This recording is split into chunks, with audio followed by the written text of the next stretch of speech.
ಓಂ ನಾರಾಯಣಂ ನಮಸ್ಕೃತ್ಯ ನರಂ ಚೈವ ನರೋತ್ತಮಂ ದೇವೀಂ ಸರಸ್ವತೀಂ ಚೈವ ತತೋ ಜಯಮುದೀರಯೇತ್. ಓಂ ಶಾಂತಿ ಶಾಂತಿ ಶಾಂತಿ.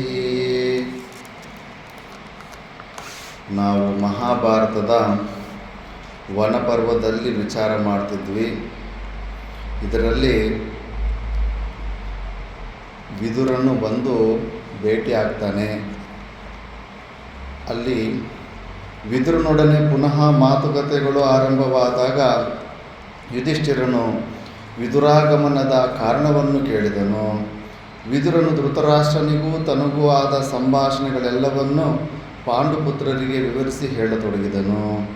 ಧರ್ಮಜ, ನೀವೆಲ್ಲರೂ ಅರಣ್ಯಾಭಿಮುಖವಾಗಿ ಪ್ರಯಾಣ ಮಾಡಿದ ನಂತರ ಧೃತರಾಷ್ಟ್ರನು ನನ್ನನ್ನು ಕರೆಯಿಸಿ ಹೇಳಿದನು, ವಿದುರ, ನಿನಗೆ ತಿಳಿದಿರುವಂತೆ ಕಾರ್ಯಗಳೆಲ್ಲವೂ ಅಸ್ತವ್ಯಸ್ತವಾಗಿ ನಡೆದು ಹೋದವು. ಈಗ ನಡೆದುದರಿಂದ ನನ್ನ ಮನಸ್ಸಿಗೆ ಸಮಾಧಾನ ಉಂಟಾಗಲಿಲ್ಲ. ಮನಸ್ಸು ಮತ್ತಷ್ಟು ಕಳವಳಗೊಂಡಿದೆ. ಈಗ ಪಾಂಡವರಿಗೂ ಕೌರವರಿಗೂ ಹಿತವಾಗುವ ಉಪಾಯವೊಂದನ್ನು ಹೇಳು. ಧೃತರಾಷ್ಟ್ರನ ಕೇಳಿಕೆಗೆ ನಾನು ನಿಶ್ಚಯವಾಗಿಯೂ ಪಾಂಡವ ಕೌರವರಿಗೆ ಹಿತವಾದ ಮತ್ತು ಪಥ್ಯವಾದ ಸಲಹೆಯನ್ನೇ ಕೊಟ್ಟೆನು. ಆದರೆ ಅಂಬಿಕಾಸುತನಿಗೆ ನನ್ನ ಮಾತುಗಳು ರುಚಿಸಲಿಲ್ಲ. ಬೇರೆ ಯಾವುದು ಹಿತವೆಂದು ನನಗೂ ತಿಳಿಯಲಿಲ್ಲ.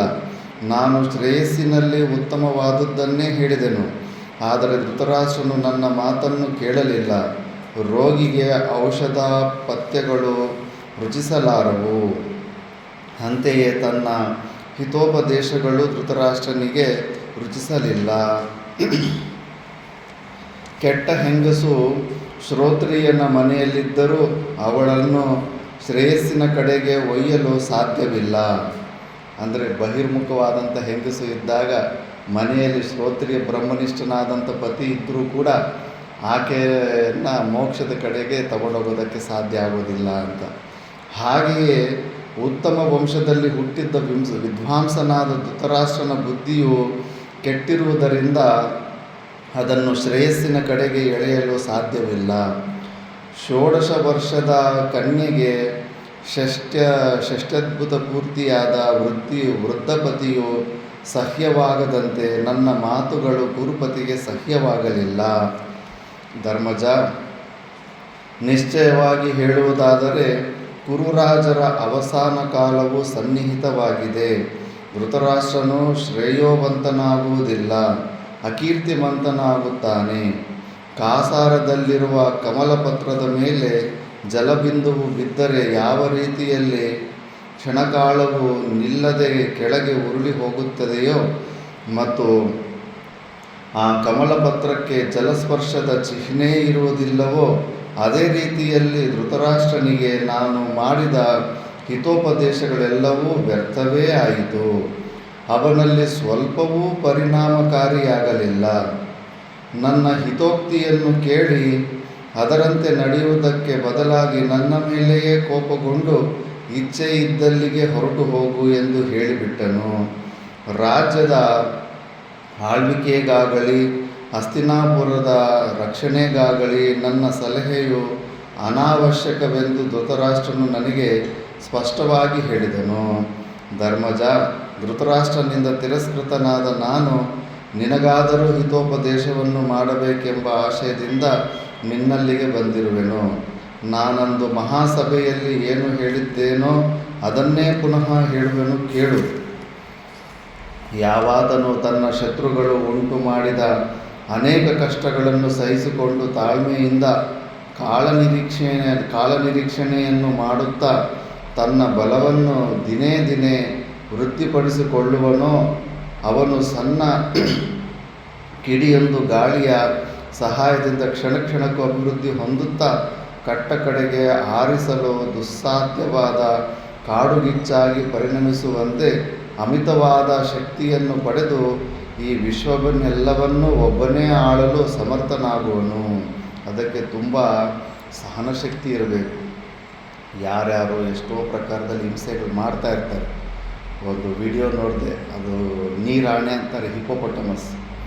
ಆ ಹಿಪೋಪೊಟಮಸ್ಸನ್ನು ಹನಿ ಬ್ಯಾಡ್ಜರ್ ಅಂತ ಅದಕ್ಕೆ ತುಂಬ ಚೂಪಾದ ಹಲ್ಲಿರುತ್ತೆ, ಅದು ಹೋಗಿ ಕಚ್ತಾ ಇದ್ದರೆ ಅದು ಏನು ಮಾಡೋದಿಲ್ಲ, ಅದ್ರ ಜೊತೆ ಯುದ್ಧ ಮಾಡೋದ್ರೆ ಏನಿಲ್ಲ, ಆರಾಮಾಗಿ ತಾನು ನೀರಿನ ಒಳಗಡೆ ನಡ್ಕೊಂಡು ಹೋಗ್ಬಿಡುತ್ತೆ ಅಷ್ಟೇ.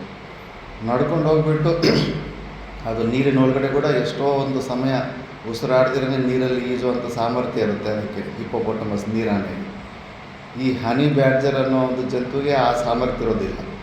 ನೀರಿನ ಒಳಗಡೆ ಹೋಗ್ಬಿಟ್ರೆ ತಾನು ಅದು ಕಚ್ಕೊಂಡಿದ್ದ ಕಾಲನ್ನ, ಅದು ಕಚ್ಚಿರೋ ಕಾಲನ್ನು ಬಿಡೋದೇ ಇಲ್ಲ. ಅದು ಸಿಂಹ ಆಗಲಿ ಯಾವುದೇ ಆಗಲಿ ತಾನು ಬಿಟ್ಟು ಓಡೋಗ್ಬೇಕು ಹೊರತು ಅದು ಮಾತ್ರ ಸೋಲು ಒಪ್ಪೋದೇ ಇಲ್ಲ, ಅದು ಅಂಥ ಜಂತು ಅದು. ಆದರೆ ಇದು ನೀರು ಒಳಗಡೆ ಹೋಗಿ ಸುಮ್ಮನೆ ಇದ್ದಿದ್ದಕ್ಕೆ ಅಲ್ಲಿ ಉಸಿರಾಡೋಕ್ಕಾಗಿ ತಾನು ಬಿಟ್ಟು ವಾಪಸ್ ಬಂದ್ಬಿಡುತ್ತೆ.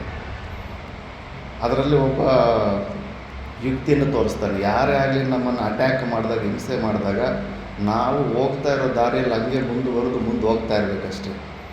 ನಾವು ನಮ್ಮ ಸ್ಥಾನದಲ್ಲೇ ಇದ್ದರೆ ಈಗ ನೀರಾಣೆ ಸ್ಥಾನದಲ್ಲೇ ಹೋಗಿದ್ದಕ್ಕೆ ಅಲ್ಲಿ ಇದು ಇರೋದಕ್ಕೆ ಉಸಿರು ಕೂಡ ಆಡೋದಕ್ಕಾಗೋದಿಲ್ಲ.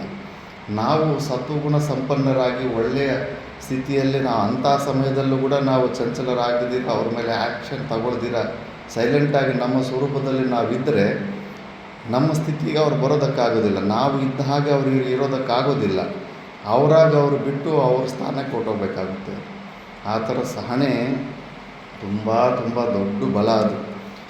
ಮತ್ತು ಯಾರು ಬೈಕುಂತ ಇರ್ತಾರೋ, ಇದೆಲ್ಲ ಮಾಡ್ತಾ ಇರ್ತಾರೋ ಅವರೇ ಕೈಗಳು ಜೋಡಿಸಿ ನಮಸ್ಕಾರ ಮಾಡೋವಂಥ ಪರಿಸ್ಥಿತಿ ಬರುತ್ತೆ. ನಾನು ಪ್ರತ್ಯಕ್ಷವಾಗಿ ಈ ಜನ್ಮದಲ್ಲಿ ಎಷ್ಟೋ ವಿಷಯಗಳಲ್ಲಿ ಎಷ್ಟೋ ಸತಿ ನೋಡಿದ್ದೀನಿ. ನಮ್ಮನ್ನು ಹಿಂಸೆ ಮಾಡ್ತಾರೋ, ಕಾಲು ಕಡೆ ಹಾಕಿ ತುಡಿತಾ ಇದ್ದೋ ಅಂಥವ್ರು ಅವರೇ ಮತ್ತೆ ನಮಸ್ಕಾರ ಮಾಡೋವಂಥ ಪರಿಸ್ಥಿತಿ ಬಂದಿದೆ.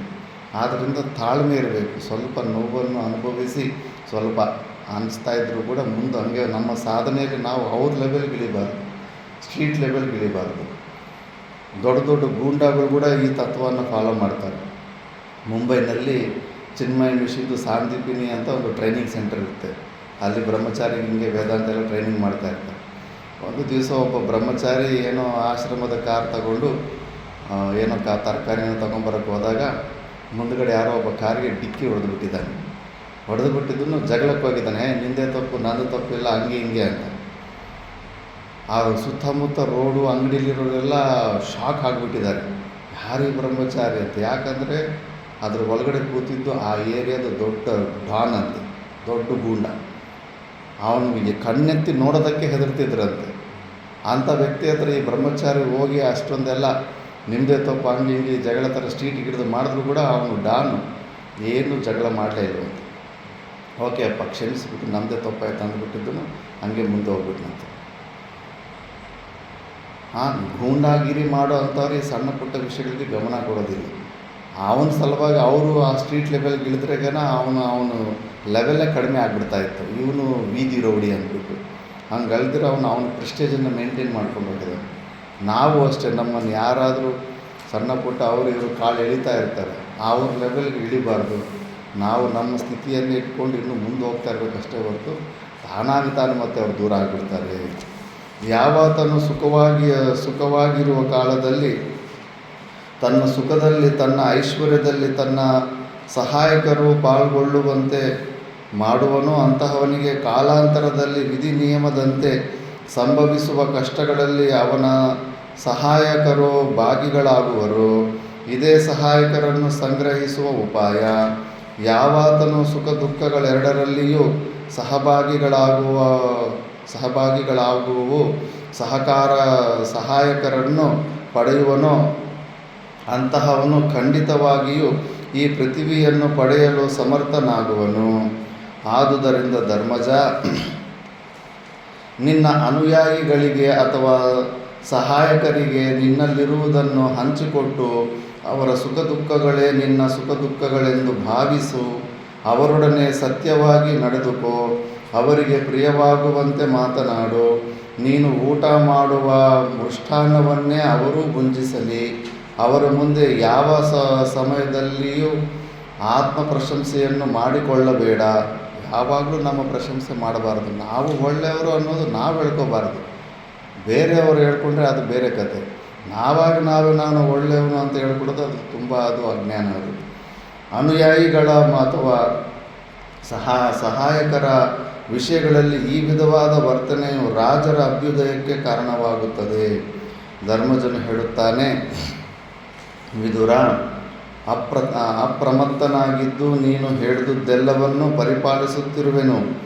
ಈಗ ಹೇಳಿದ ಪರಮಶ್ರೇಷ್ಠವಾದ ಬುದ್ಧಿವಾದವನ್ನು ಗ್ರಹಿಸಿ ಮುಂದೆಯೂ ದೇಶಕಾಲಗಳನ್ನನುಸರಿಸಿ ನೀನು ಹೇಳಲಿರುವ ಹಿತೋಕ್ತಿಗಳಂತೆಯೇ ನಡೆಯುವನು. ಪಾರೀಕ್ಷಿತ, ವಿದುರನು ಕಾಮ್ಯಕ ವನಕ್ಕೆ ಹೋಗಿ ಪಾಂಡವರನ್ನು ಸೇರಿದನೆಂಬ ವಾರ್ತೆಯು ತಿಳಿದೊಡನೆಯೇ ಧೃತರಾಷ್ಟ್ರನಿಗೆ ಬಹಳ ಸಂಕಟವಾಯಿತು. ವಿದುರನಿಗಿರುವ ನೀತಿಶಾಸ್ತ್ರದ ಪ್ರಾವೀಣ್ಯ, ಸಂಧಿ ವಿಗ್ರಹಾದಿಗಳಲ್ಲಿ ಅವನಿಗಿರುವ ಪ್ರಭಾವ ಇವೆಲ್ಲವನ್ನೂ ಧೃತರಾಷ್ಟ್ರನು ಸ್ಮರಿಸಿದನು. ಅಂತಹ ಮಹಾಪ್ರಾಜ್ಞನೊಬ್ಬನು ಪಾಂಡವರ ಪಕ್ಷವನ್ನು ಸೇರಿಬಿಟ್ಟರೆ ಆ ಪಕ್ಷವು ಹೆಚ್ಚು ಪ್ರಬಲವಾಗಿ ಬಿಡುವುದೆಂಬ ಭಯದ ಭೂತವು ರಾಜನನ್ನು ಆವರಿಸಿತು. ಸಭಾಮಂದಿರದ ಮಹಾದ್ವಾರಕ್ಕೆ ಬಂದ ಧೃತರಾಷ್ಟ್ರನು ವಿದುರನ ಸ್ಮರಣೆಯಿಂದ ಉದ್ವೇಗಗೊಂಡವನಾಗಿ ಅಲ್ಲಿದ್ದ ರಾಜರ ಸಮ್ಮುಖದಲ್ಲಿಯೇ ಮೂರ್ಛಿತನಾಗಿ ಬಿದ್ದನು. ತಪ್ಪು ಕೆಲಸ ಮಾಡೋರಿಗೆ ಹೆದರಿ ಸಾಯಬೇಕಾಗುತ್ತೆ. ಕೆಲವು ಕ್ಷಣಗಳು ಕಳೆದ ನಂತರ ಎಚ್ಚೆತ್ತು ಮೇಲೆದ್ದು ತನ್ನ ಪಕ್ಕದಲ್ಲಿ ಆಸರೆಯಾಗಿ ನಿಲ್ಲಲು ಬಂದಿದ್ದ ಸಂಜಯನನ್ನು ಕುರಿತು ಹೇಳತೊಡಗಿದನು. ಅಯ್ಯೋ, ವಿದುರನು ನನ್ನ ಅನುಜನು ಮಾತ್ರವಲ್ಲ, ಸಂಜಯ ನನ್ನ ಪ್ರಾಣಪ್ರಿಯನೂ ಆಗಿರುತ್ತಾನೆ. ಅವನು ಧರ್ಮದಲ್ಲಿ ಮತ್ತೊಬ್ಬ ಸಾಕ್ಷಾತ್ ಯಮಧರ್ಮನಂತೆಯೇ ಇದ್ದಾನೆ. ಅವನನ್ನು ನೆನೆದಂತೆಲ್ಲ ಅವನನ್ನು ಅಗಲಿರುವ ನನ್ನ ಹೃದಯವು ಸೀಳಿ ಹೋಗುತ್ತದೆ. ಕೂಡಲೇ ಹೋಗು ಸಂಜಯ, ನನ್ನ ತಮ್ಮನೂ ಧರ್ಮಜ್ಞನೂ ನೀತಿಶಾಸ್ತ್ರ ವಿಶಾರದನೂ ಆದ ವಿದುರನನ್ನು ಕರೆದುಕೊಂಡು ಬಾ. ಅವನಿಲ್ಲದೆ ನಾನೊಂದು ಕ್ಷಣವೂ ಜೀವಿಸಲಾರೆನು ಅಂತ ಧರ್ಮರಾಜ. ವಿದುರನು ಅಷ್ಟು ಧರ್ಮ ಸೂಕ್ಷ್ಮವನ್ನು ತಿಳಿದಿರೋನಾಗಿರ್ತಾನೆ. ಸಾಕ್ಷಾತ್ ಯಮಧರ್ಮರಾಜನೇ ಬಂದಿದ್ದಾನಲ್ಲಿ. ಅವನ ಮಾತು ಕೂಡ ಸಭಾದಲ್ಲಿ ಯಾರೂ ಕೇಳಲಿಲ್ಲ. ಅಬ್ದುಲ್ ಕಲಾಂಗೆ ಮಹಾಭಾರತದಲ್ಲಿ ಇಷ್ಟವಾದ ಕ್ಯಾರೆಕ್ಟರ್ ಯಾರು ಅಂದರೆ ವಿದುರ ಅಂತ. ಎಷ್ಟು ಬುದ್ಧಿವಂತಿಕೆ ಇರುತ್ತೆ, ಎಷ್ಟು ಬುದ್ಧಿವಂತಿಕೆಯಿಂದ ಧರ್ಮವನ್ನು ರಕ್ಷಣೆ ಮಾಡ್ಕೊತಾನೆ, ಪಾಂಡವ್ರನ್ನ ಕಾಪಾಡ್ಕೊತಾನೆ, ಆ ಥರ ಅಲರ್ಟ್ ಆಗಿರ್ತಾನೆ. ಇವೇ ಮುಂತಾಗಿ ಹೇಳುತ್ತಾ ಎಲ್ಲ ರಾಜರ ಸಮಕ್ಷದಲ್ಲಿಯೇ ಧೃತರಾಷ್ಟ್ರನು ಗಟ್ಟಿಯಾಗಿ ಅಳತೊಡಗಿದನು. ತಾನು ವಿದುರನನ್ನು ಹೊರದೂಡುವುದಕ್ಕಾಗಿ ಪಶ್ಚಾತ್ತಾಪವನ್ನು ಸೂಚಿಸುತ್ತಾ ಭ್ರಾತೃ ಸ್ನೇಹದಿಂದ ಬಹುದುಃಖಿತನಾಗಿ ಸಂಜಯನನ್ನು ಕುರಿತು ಧೃತರಾಷ್ಟ್ರನು ಪುನಃ ಹೇಳಿದನು. ಸಂಜಯ, ಕೂಡಲೇ ಹೋಗು. ವಿವೇಕಶೂನ್ಯನಾದ ಪಾಪಾತ್ಮನಾದ ನನ್ನಿಂದ ಅವಮಾನಿತನಾದ ಮಹಾನುಭಾವನಾದ ವಿದುರನು ಇನ್ನೂ ಜೀವಿಸಿರುವನೋ ಎಂಬುದನ್ನು ತಿಳಿದು ಬಾ.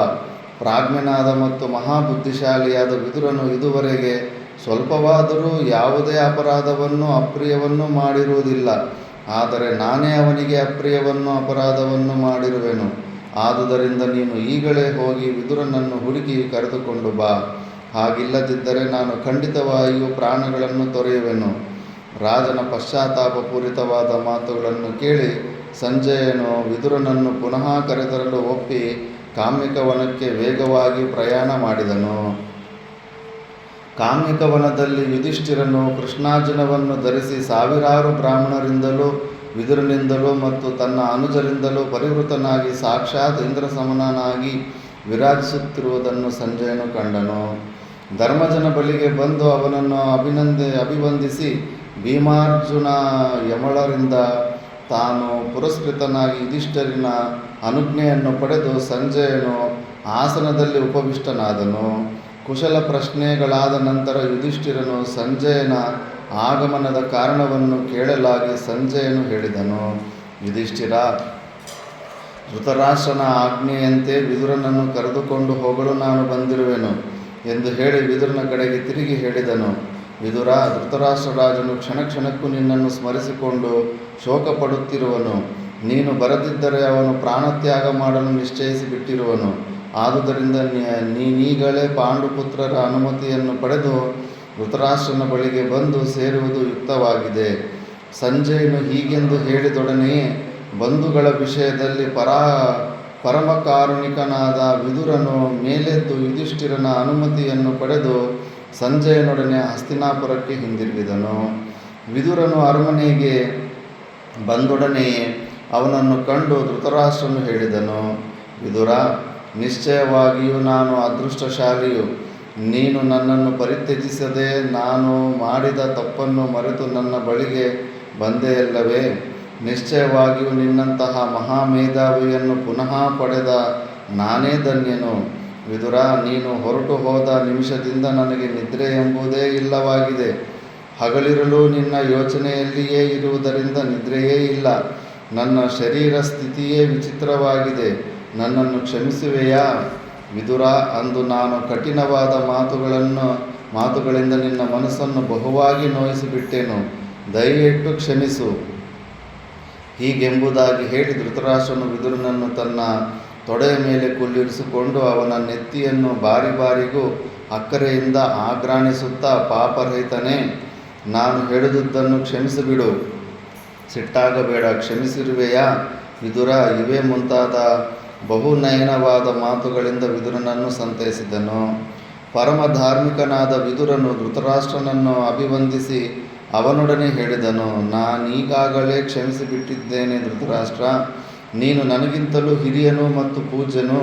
ನೀನು ಹೇಳಿದುದೆಲ್ಲವನ್ನೂ ಮರೆತು ನಿನ್ನನ್ನು ನೋಡುವ ಕಾತರದಿಂದ ಇಲ್ಲಿಗೆ ಬಂದಿರುವೆನು. ಕೇಳು ಮಹಾರಾಜ. ನರಶ್ರೇಷ್ಠನೇ, ಯಾವಾಗಲೂ ಧರ್ಮಾತ್ಮರು, ದೀನರಾದವರು, ಕಷ್ಟಕ್ಕೆ ಸಿಕ್ಕಿರುವವರು ಪಕ್ಷಪಾತಿಗಳಾಗಿರುತ್ತಾರೆ. ಇದು ಸ್ವಾಭಾವಿಕವಾದ ವಿಷಯ. ಪಾಂಡುವಿನ ಮಕ್ಕಳ ಮೇಲೆ ನನಗೆಷ್ಟು ಪ್ರೀತಿ ಇದೆಯೋ ಅಷ್ಟೇ ಪ್ರೀತಿಯು ನಿನ್ನ ಮಕ್ಕಳ ಮೇಲೆಯೂ ಇದೆ. ಆದರೆ ಅವರಿಂದು ಕಷ್ಟಕ್ಕೆ ಸಿಕ್ಕಿರುವುದರಿಂದ ದೀನರಾದ ಅವರ ವಿಷಯದಲ್ಲಿ ನನ್ನ ಹೃದಯವು ಹೆಚ್ಚು ಅನುಕಂಪದಿಂದ ಕೂಡಿದೆ. ಹೀಗೆ ಧೃತರಾಷ್ಟ್ರ ವಿದುರರು ಪರಸ್ಪರವಾಗಿ ಅನುನಯದ ಒಲಿಸಿಕೊಳ್ಳುವ ಬಹಳ ಮಾತುಗಳನ್ನಾಡಿ ಅತ್ಯಂತ ಸಂತೋಷವನ್ನು ಹೊಂದಿದರು. ಪಾರೀಕ್ಷಿತ, ವಿದುರನು ಪುನಃ ಹಸ್ತಿನೆಗೆ ಬಂದ ವಿಷಯವನ್ನು ತಂದೆಯಾದ ಧೃತರಾಷ್ಟ್ರನು ವಿದುರನನ್ನು ಸಂತೈಸಿದುದನ್ನು ಕೇಳಿ ದುರ್ಮತಿಯಾದ ದುರ್ಯೋಧನನು ಬಹಳ ಸಂತಪ್ತನಾದನು. ಅವನಿಗೆ ವಿದುರನ ಮೇಲೆ ಸಣ್ಣ ವಯಸ್ಸಿಂದ ಕೋಪ. ಇವನು ಪಾಂಡವರ ಪಕ್ಷಪಾತಿನೇ ಅಂತ. ಭೀಷ್ಮ ಆಗಲಿ ವಿದುರ ಆಗಲಿ ಅವರು ಧರ್ಮದ ಪಕ್ಷಪಾತಿ ಆಗಿರ್ತಾರೆ. ಪಾಂಡವರ ಮೇಲೆ ಆ ಥರ ಯಾರ ಮೇಲೂ ತಂದೆ ತಾಯಿರಿಗೆ ಆ ಥರ ಭೇದ ಬುದ್ಧಿ ಇರೋದಿಲ್ಲ. ಮಕ್ಕಳಿಗೆ ಅನಿಸುತ್ತೆ ನನಗಿಂತ ಅವನ ಮೇಲೆ ಜಾಸ್ತಿ ಪ್ರೀತಿ ತೋರಿಸ್ತಾ ಇದ್ದಾರೆ, ಇವ್ರ ಮೇಲೆ ಯಾವುದೋ ಒಂದು ವಿಷಯದಲ್ಲಿ ಹೆಚ್ಚು ಕೊಟ್ಟಿರೋದೋ ಕಡಿಮೆ ಕೊಟ್ಟಿರೋದೋ ಇಂಥವು ಇರ್ತಾವೆ ಘಟನೆಗಳು. ಅದನ್ನೇ ಮುಂದಿಟ್ಟುಕೊಂಡು ನನ್ನ ತಂದೆ ತಾಯಿ ನನ್ನ ಮೇಲೆ ಪ್ರೀತಿ ತೋರಿಸ್ತಲ್ಲ, ನನ್ನ ತಮ್ಮನ ಮೇಲೆ ಹೆಚ್ಚು ತೋರಿಸ್ತಾರೆ ಅಂತ ಇವರು ಭೇದ ಬುದ್ಧಿಯನ್ನು ಹೊಂದುತ್ತಾರೆ ಹೊರತು ತಂದೆ ತಾಯಿಗೆ ಮಕ್ಕಳಲ್ಲಿ ಸಮಾನವಾದ ಪ್ರೀತಿ ಇರುತ್ತೆ. ಅದು ಇವನಿಗೆ ದುರ್ಯೋಧನನಿಗೆ ಅದು ಅರ್ಥ ಆಗೋದಿಲ್ಲ. ತಂದೆಯ ಆಂತರ್ಯವು ಆ ಮೂಢನಿಗೆ ತಿಳಿಯದಿದ್ದುದೇ ಅವನ ಸಂತಾಪಕ್ಕೆ ಕಾರಣವಾಗಿದ್ದಿತು. ಪುನಃ ತಮ್ಮ ತಂದೆಗೆ ಸಲಹೆ ನೀಡಿ ಪಾಂಡವರನ್ನು ಕರೆಯಿಸಲು ವಿದುರನೆಲ್ಲಿ ಸಂಧಾನ ಮಾಡುವನೋ ಎಂಬುದೇ ದುರ್ಯೋಧನನ ದುಃಖಕ್ಕೆ ಕಾರಣವಾಗಿದ್ದಿತು. ವಿದುರನು ಪಾಂಡವ ಪಕ್ಷಪಾತಿಯಾದುದರಿಂದ ಧೃತರಾಷ್ಟ್ರನ ಬಳಿಯಲ್ಲಿರುವ ದುರ್ಯೋಧನನಿಗೆ ಬೇಡವಾಗಿದ್ದಿತು. ವಿದುರನು ಅರಮನೆಗೆ ಬಂದೊಡನೆಯೇ ಅವನನ್ನು ಧೃತರಾಷ್ಟ್ರನು ಬಾಚಿ ತಪ್ಪಿಕೊಂಡು ಸ್ವಾಗತಿಸಿ ಸಂತೈಸಿದನೆಂಬ ಸಮಾಚಾರವು ದುರ್ಯೋಧನನಿಗೆ ತಿಳಿಯಿತು. ದುರ್ಯೋಧನನು ಒಡನೆಯೇ ಕರ್ಣ, ದುಶ್ಯಾಸನ, ಸೌಬಲರನ್ನು ದುಷ್ಟಚತುಷ್ಟಯ ಕರೆಸಿಕೊಂಡು ಏಕಾಂತದಲ್ಲಿ ಹೇಳಿದನು, ನಿಮ್ಮೆಲ್ಲರಿಗೂ ಸಮಾಚಾರವು ತಿಳಿಯಿತೆ. ಪಾಂಡುಪುತ್ರರ ಹಿತದಲ್ಲಿಯೇ ನಿರತನಾದ ಧೃತರಾಷ್ಟ್ರನ ಮಂತ್ರಿಯಾದ ವಿದುರನು ಪುನಃ ಹಸ್ತಿನೆಗೆ ಬಂದಿರುವನು. ಈ ವಿದುರನು ರಾಜನನ್ನು ಪುನಃ ಒತ್ತಾಯಿಸಿ ಪಾಂಡುಪುತ್ರರನ್ನು ಹಸ್ತಿನೆಗೆ ಕರೆತರುವುದಕ್ಕೆ ಒಪ್ಪುವಂತೆ ಮಾಡುವುದರೊಳಗಾಗಿ ನನಗೆ ಹಿತವಾದ ಮಾರ್ಗವೇನೆಂಬುದನ್ನು ನಿಶ್ಚಯಿಸಿ ಹೇಳಿರಿ. ನಾನೇನಾದರೂ ಪುನಃ ಪಾಂಡುಪುತ್ರರನ್ನು ಹಸ್ತಿನೆಯಲ್ಲಿ ನೋಡಿದ್ದೇ ಆದರೆ ನಿಶ್ಚಯವಾಗಿಯೂ ಅನ್ನ ನೀರುಗಳನ್ನು ತೊರೆದು ನನ್ನ ದೇಹವನ್ನು ಕೃಶ ಮಾಡಿಬಿಡುವೆನು. ವಿಷವನ್ನಾದರೂ ಕುಡಿಯುವೆನು, ಅಗ್ನಿಯನ್ನಾದರೂ ಪ್ರವೇಶಿಸುವೆನು, ನೇಣು ಹಾಕಿಕೊಳ್ಳುವೆನು, ಅಥವಾ ನನ್ನ ಕತ್ತಿಯಿಂದಲೇ ನನ್ನ ಕತ್ತನ್ನಾದರೂ ಕತ್ತರಿಸಿ ಹಸುವನ್ನು ನೀಗುವೆನೇ ಹೊರತು ನಾನು ಪಾಂಡುಪುತ್ರರ ಔನ್ನತ್ಯವನ್ನು ಕ್ಷಣ ಮಾತ್ರವಾದರೂ ನೋಡಿ ಸಹಿಸಲಾರೆನು, ಇದು ನಿಶ್ಚಯ. ಎಷ್ಟು ಸತಿ ನಾನು ಆತ್ಮಹತ್ಯೆ ಮಾಡ್ಕೊಂಡ್ಬಿಡ್ತೀನಿ, ಎಷ್ಟು ಸತಿ ಬೆದರಿಸ್ತಾ ಇರ್ತಾನೆ.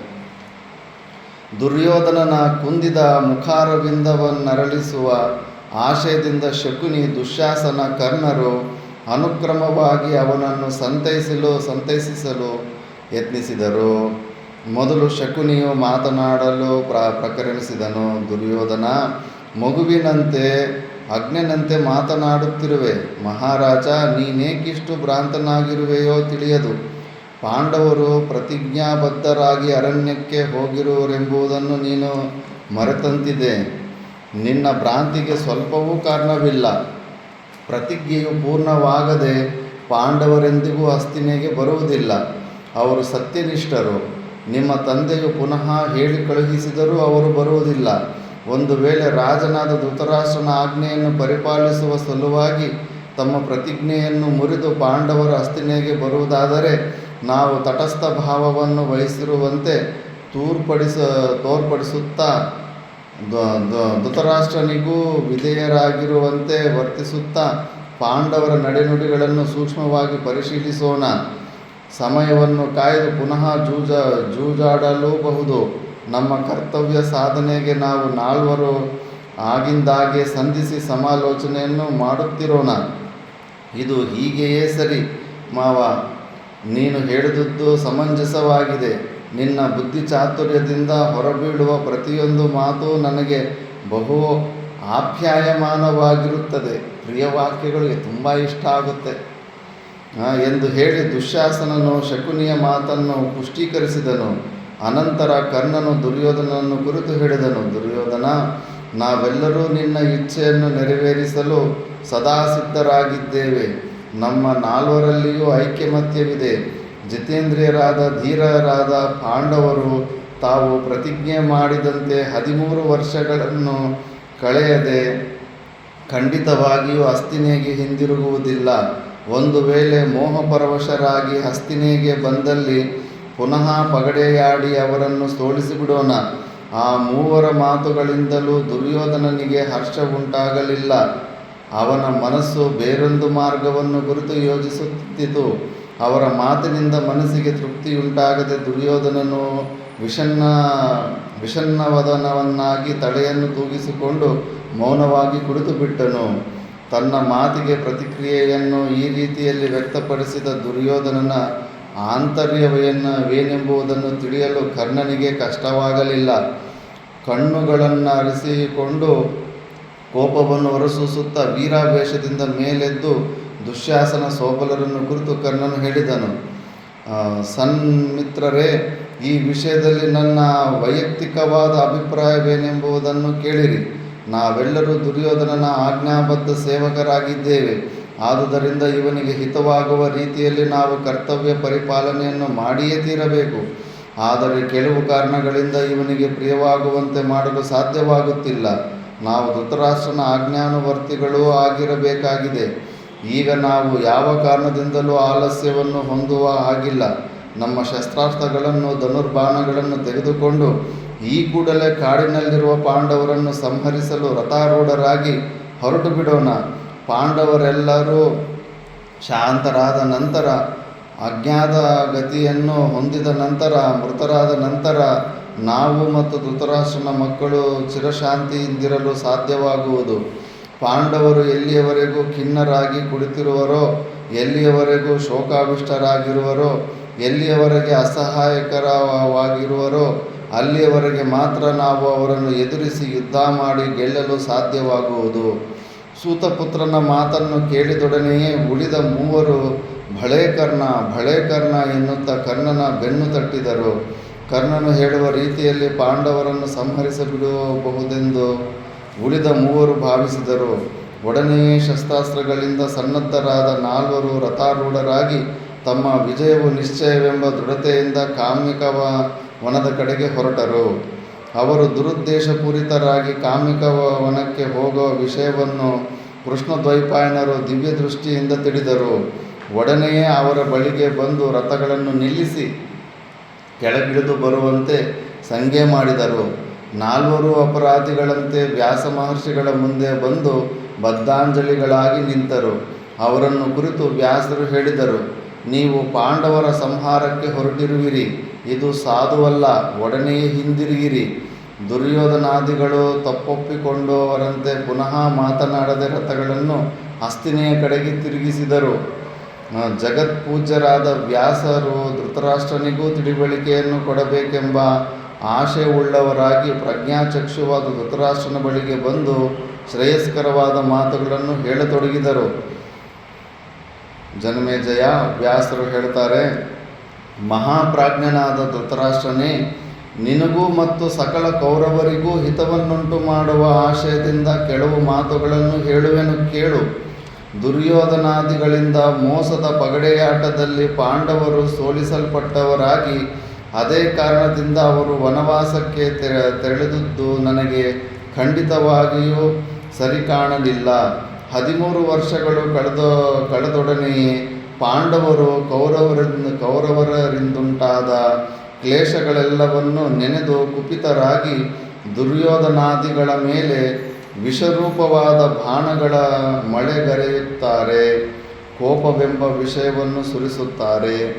ರಾಜ್ಯದಾಹದಿಂದ ಪಾಂಡವರ ವಿಷಯದಲ್ಲಿ ಕೋಪಗೊಂಡು ಅವರನ್ನು ಸಂಹರಿಸಲು ಇಚ್ಛಿಸಿರುವ ಈ ನಿನ್ನ ಮಂದಬುದ್ಧಿಯ ಮಗನು ನಿಶ್ಚಯವಾಗಿಯೂ ಪಾಪಾತ್ಮನಲ್ಲವೇ? ಈ ದುರಾಲೋಚನೆಯಿಂದ ನಿನ್ನ ಮಗನನ್ನು ವಿಮುಖನಾಗುವಂತೆ ಮಾಡು. ಪಾಂಡವರ ವಿಷಯದಲ್ಲಿ ದ್ವೇಷಾಸೂಯೆಗಳನ್ನು ತೊರೆದು ಅವರೊಡನೆ ಶಾಂತಿಯಿಂದಿರಲಿ. ಅರಣ್ಯದಲ್ಲಿರುವ ಪಾಂಡವರನ್ನು ಕೊಲೆ ಮಾಡುವ ಇಚ್ಛೆಯಿಂದ ಹೋಗುವ ಇವನೇ ಪ್ರಾಣಾರ್ಪಣೆ ಮಾಡುವುದು ನಿಶ್ಚಯ.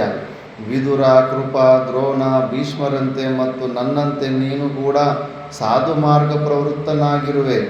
ಸ್ವಜನರೊಡನೆ ಯುದ್ಧವು ನಿಂದ್ಯವಾದದ್ದು.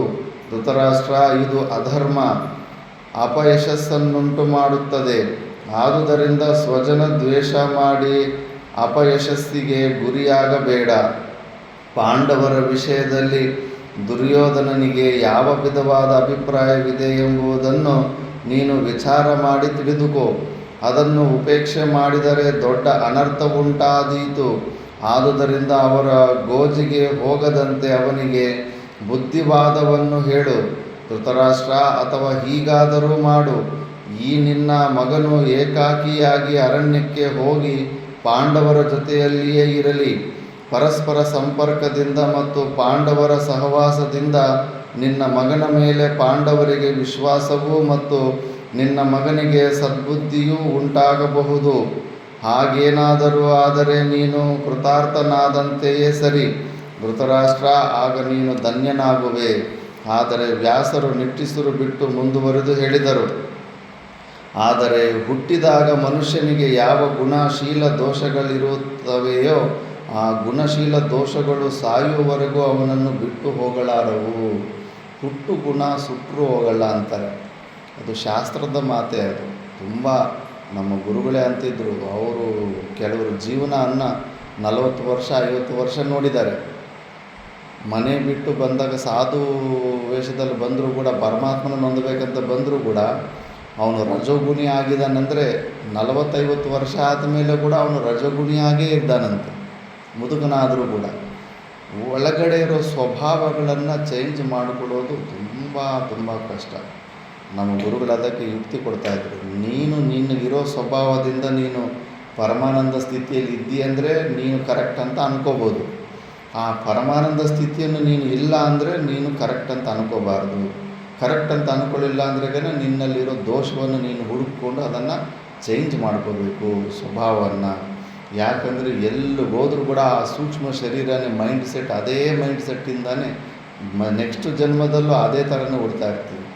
ಈ ಜನ್ಮದಲ್ಲಿ ಅಂಥ ಒಂದು ಕೆಟ್ಟ ಬುದ್ಧಿಯಿಂದ, ರಜೋಗುಣ ಪ್ರಧಾನ ತಮೋಗುಣ ಪ್ರಧಾನವಾದಂಥ ಬುದ್ಧಿಯಿಂದ ಏನೆಲ್ಲ ಸಮಸ್ಯೆಗಳು ಬರ್ತಾ ಇರುತ್ತೋ, ಬರೋ ಜನ್ಮದಲ್ಲೂ ಕೂಡ ಅದೇ ಪ್ರಕಾರದ ಸಮಸ್ಯೆಗಳು ರೆಡ್ ಎಚ್ಚೆ ಮೊದಲಿಟ್ಟು ಅಂದ್ಬಿಟ್ಟು ಅದೇ ಥರದ್ದೇ ಹಂಗೇ ನಡೀತಾ ಹೋಗ್ತಾ ಇರುತ್ತೆ. ಅದಕ್ಕೆ ಸ್ವಭಾವವನ್ನು ಚೇಂಜ್ ಮಾಡ್ಕೋಬೇಕು. ಪ್ರಯತ್ನ ಮಾಡಿದ್ರೆ ಫಸ್ಟು ನಾನು ಕರೆಕ್ಟ್ ಅಲ್ಲ ಅನ್ನೋ ನಿಶ್ಚಯ ತಗೊಂಡ್ರೆ ಅವನು ರಿಪೇರಿ ಮಾಡ್ಕೋಬೇಕಂತ ಪ್ರಯತ್ನ ಮಾಡ್ತಾನೆ. ನಾನು ಕರೆಕ್ಟು ಅಂತ ಅಂದ್ಕೊಂಡ್ರೆ ಮತ್ತೆ ಅವನು ಇಲ್ಲ, ಪ್ರಪಂಚನೇ ಎಲ್ಲ ಫೈಲು, ಅವರೇ ತಪ್ಪು ಅಂತ ತೋರಿಸೋ ಪ್ರಯತ್ನದಲ್ಲಿ ಇರ್ತಾನೆ ಹೊರತು ಅವನು ಸ್ವಭಾವ ಚೇಂಜ್ ಮಾಡೋದಕ್ಕೆ ಪ್ರಯತ್ನನೇ ಮಾಡೋದಿಲ್ಲ ಅವನು. ಇದು ನೀನು ಕರೆಕ್ಟ್ ಅಂದರೆ ನೀನು ಪರಮಾನಂದ ಸ್ಥಿತಿಯಲ್ಲಿರಬೇಕು. ಆ ಪರಮಾನಂದ ಸ್ಥಿತಿಯಲ್ಲಿ ಇಲ್ಲ ಅಂದರೆ ನೀನು ಕರೆಕ್ಟ್ ಅಲ್ಲ. ಏನೋ ಒಂದು ರಿಪೇರಿ ಮಾಡಿಕೊಡೋದಿದೆ.